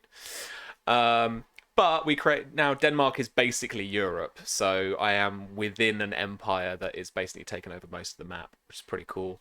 Susie, we're gonna have to figure out what you're gonna do. Maybe we can find someone vaguely of your dynasty that's somewhere else, ruling somewhere else, I'll a take county or Upland something. back. Do it. Like was restart mine. Upland.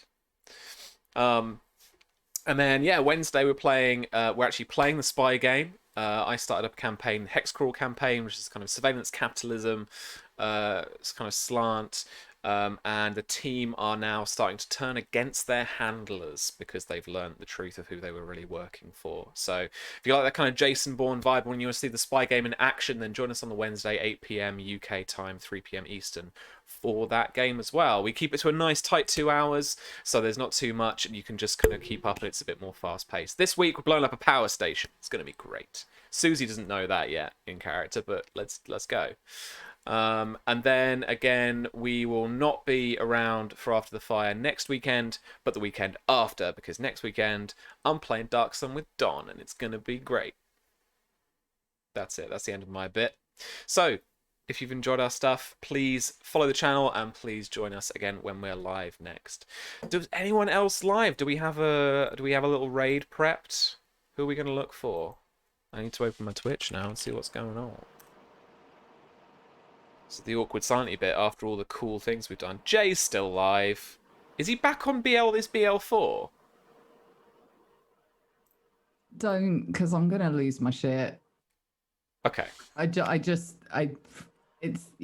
forever now. It's forever. I'm come Okay. to terms with the fact I So- just don't talk about it.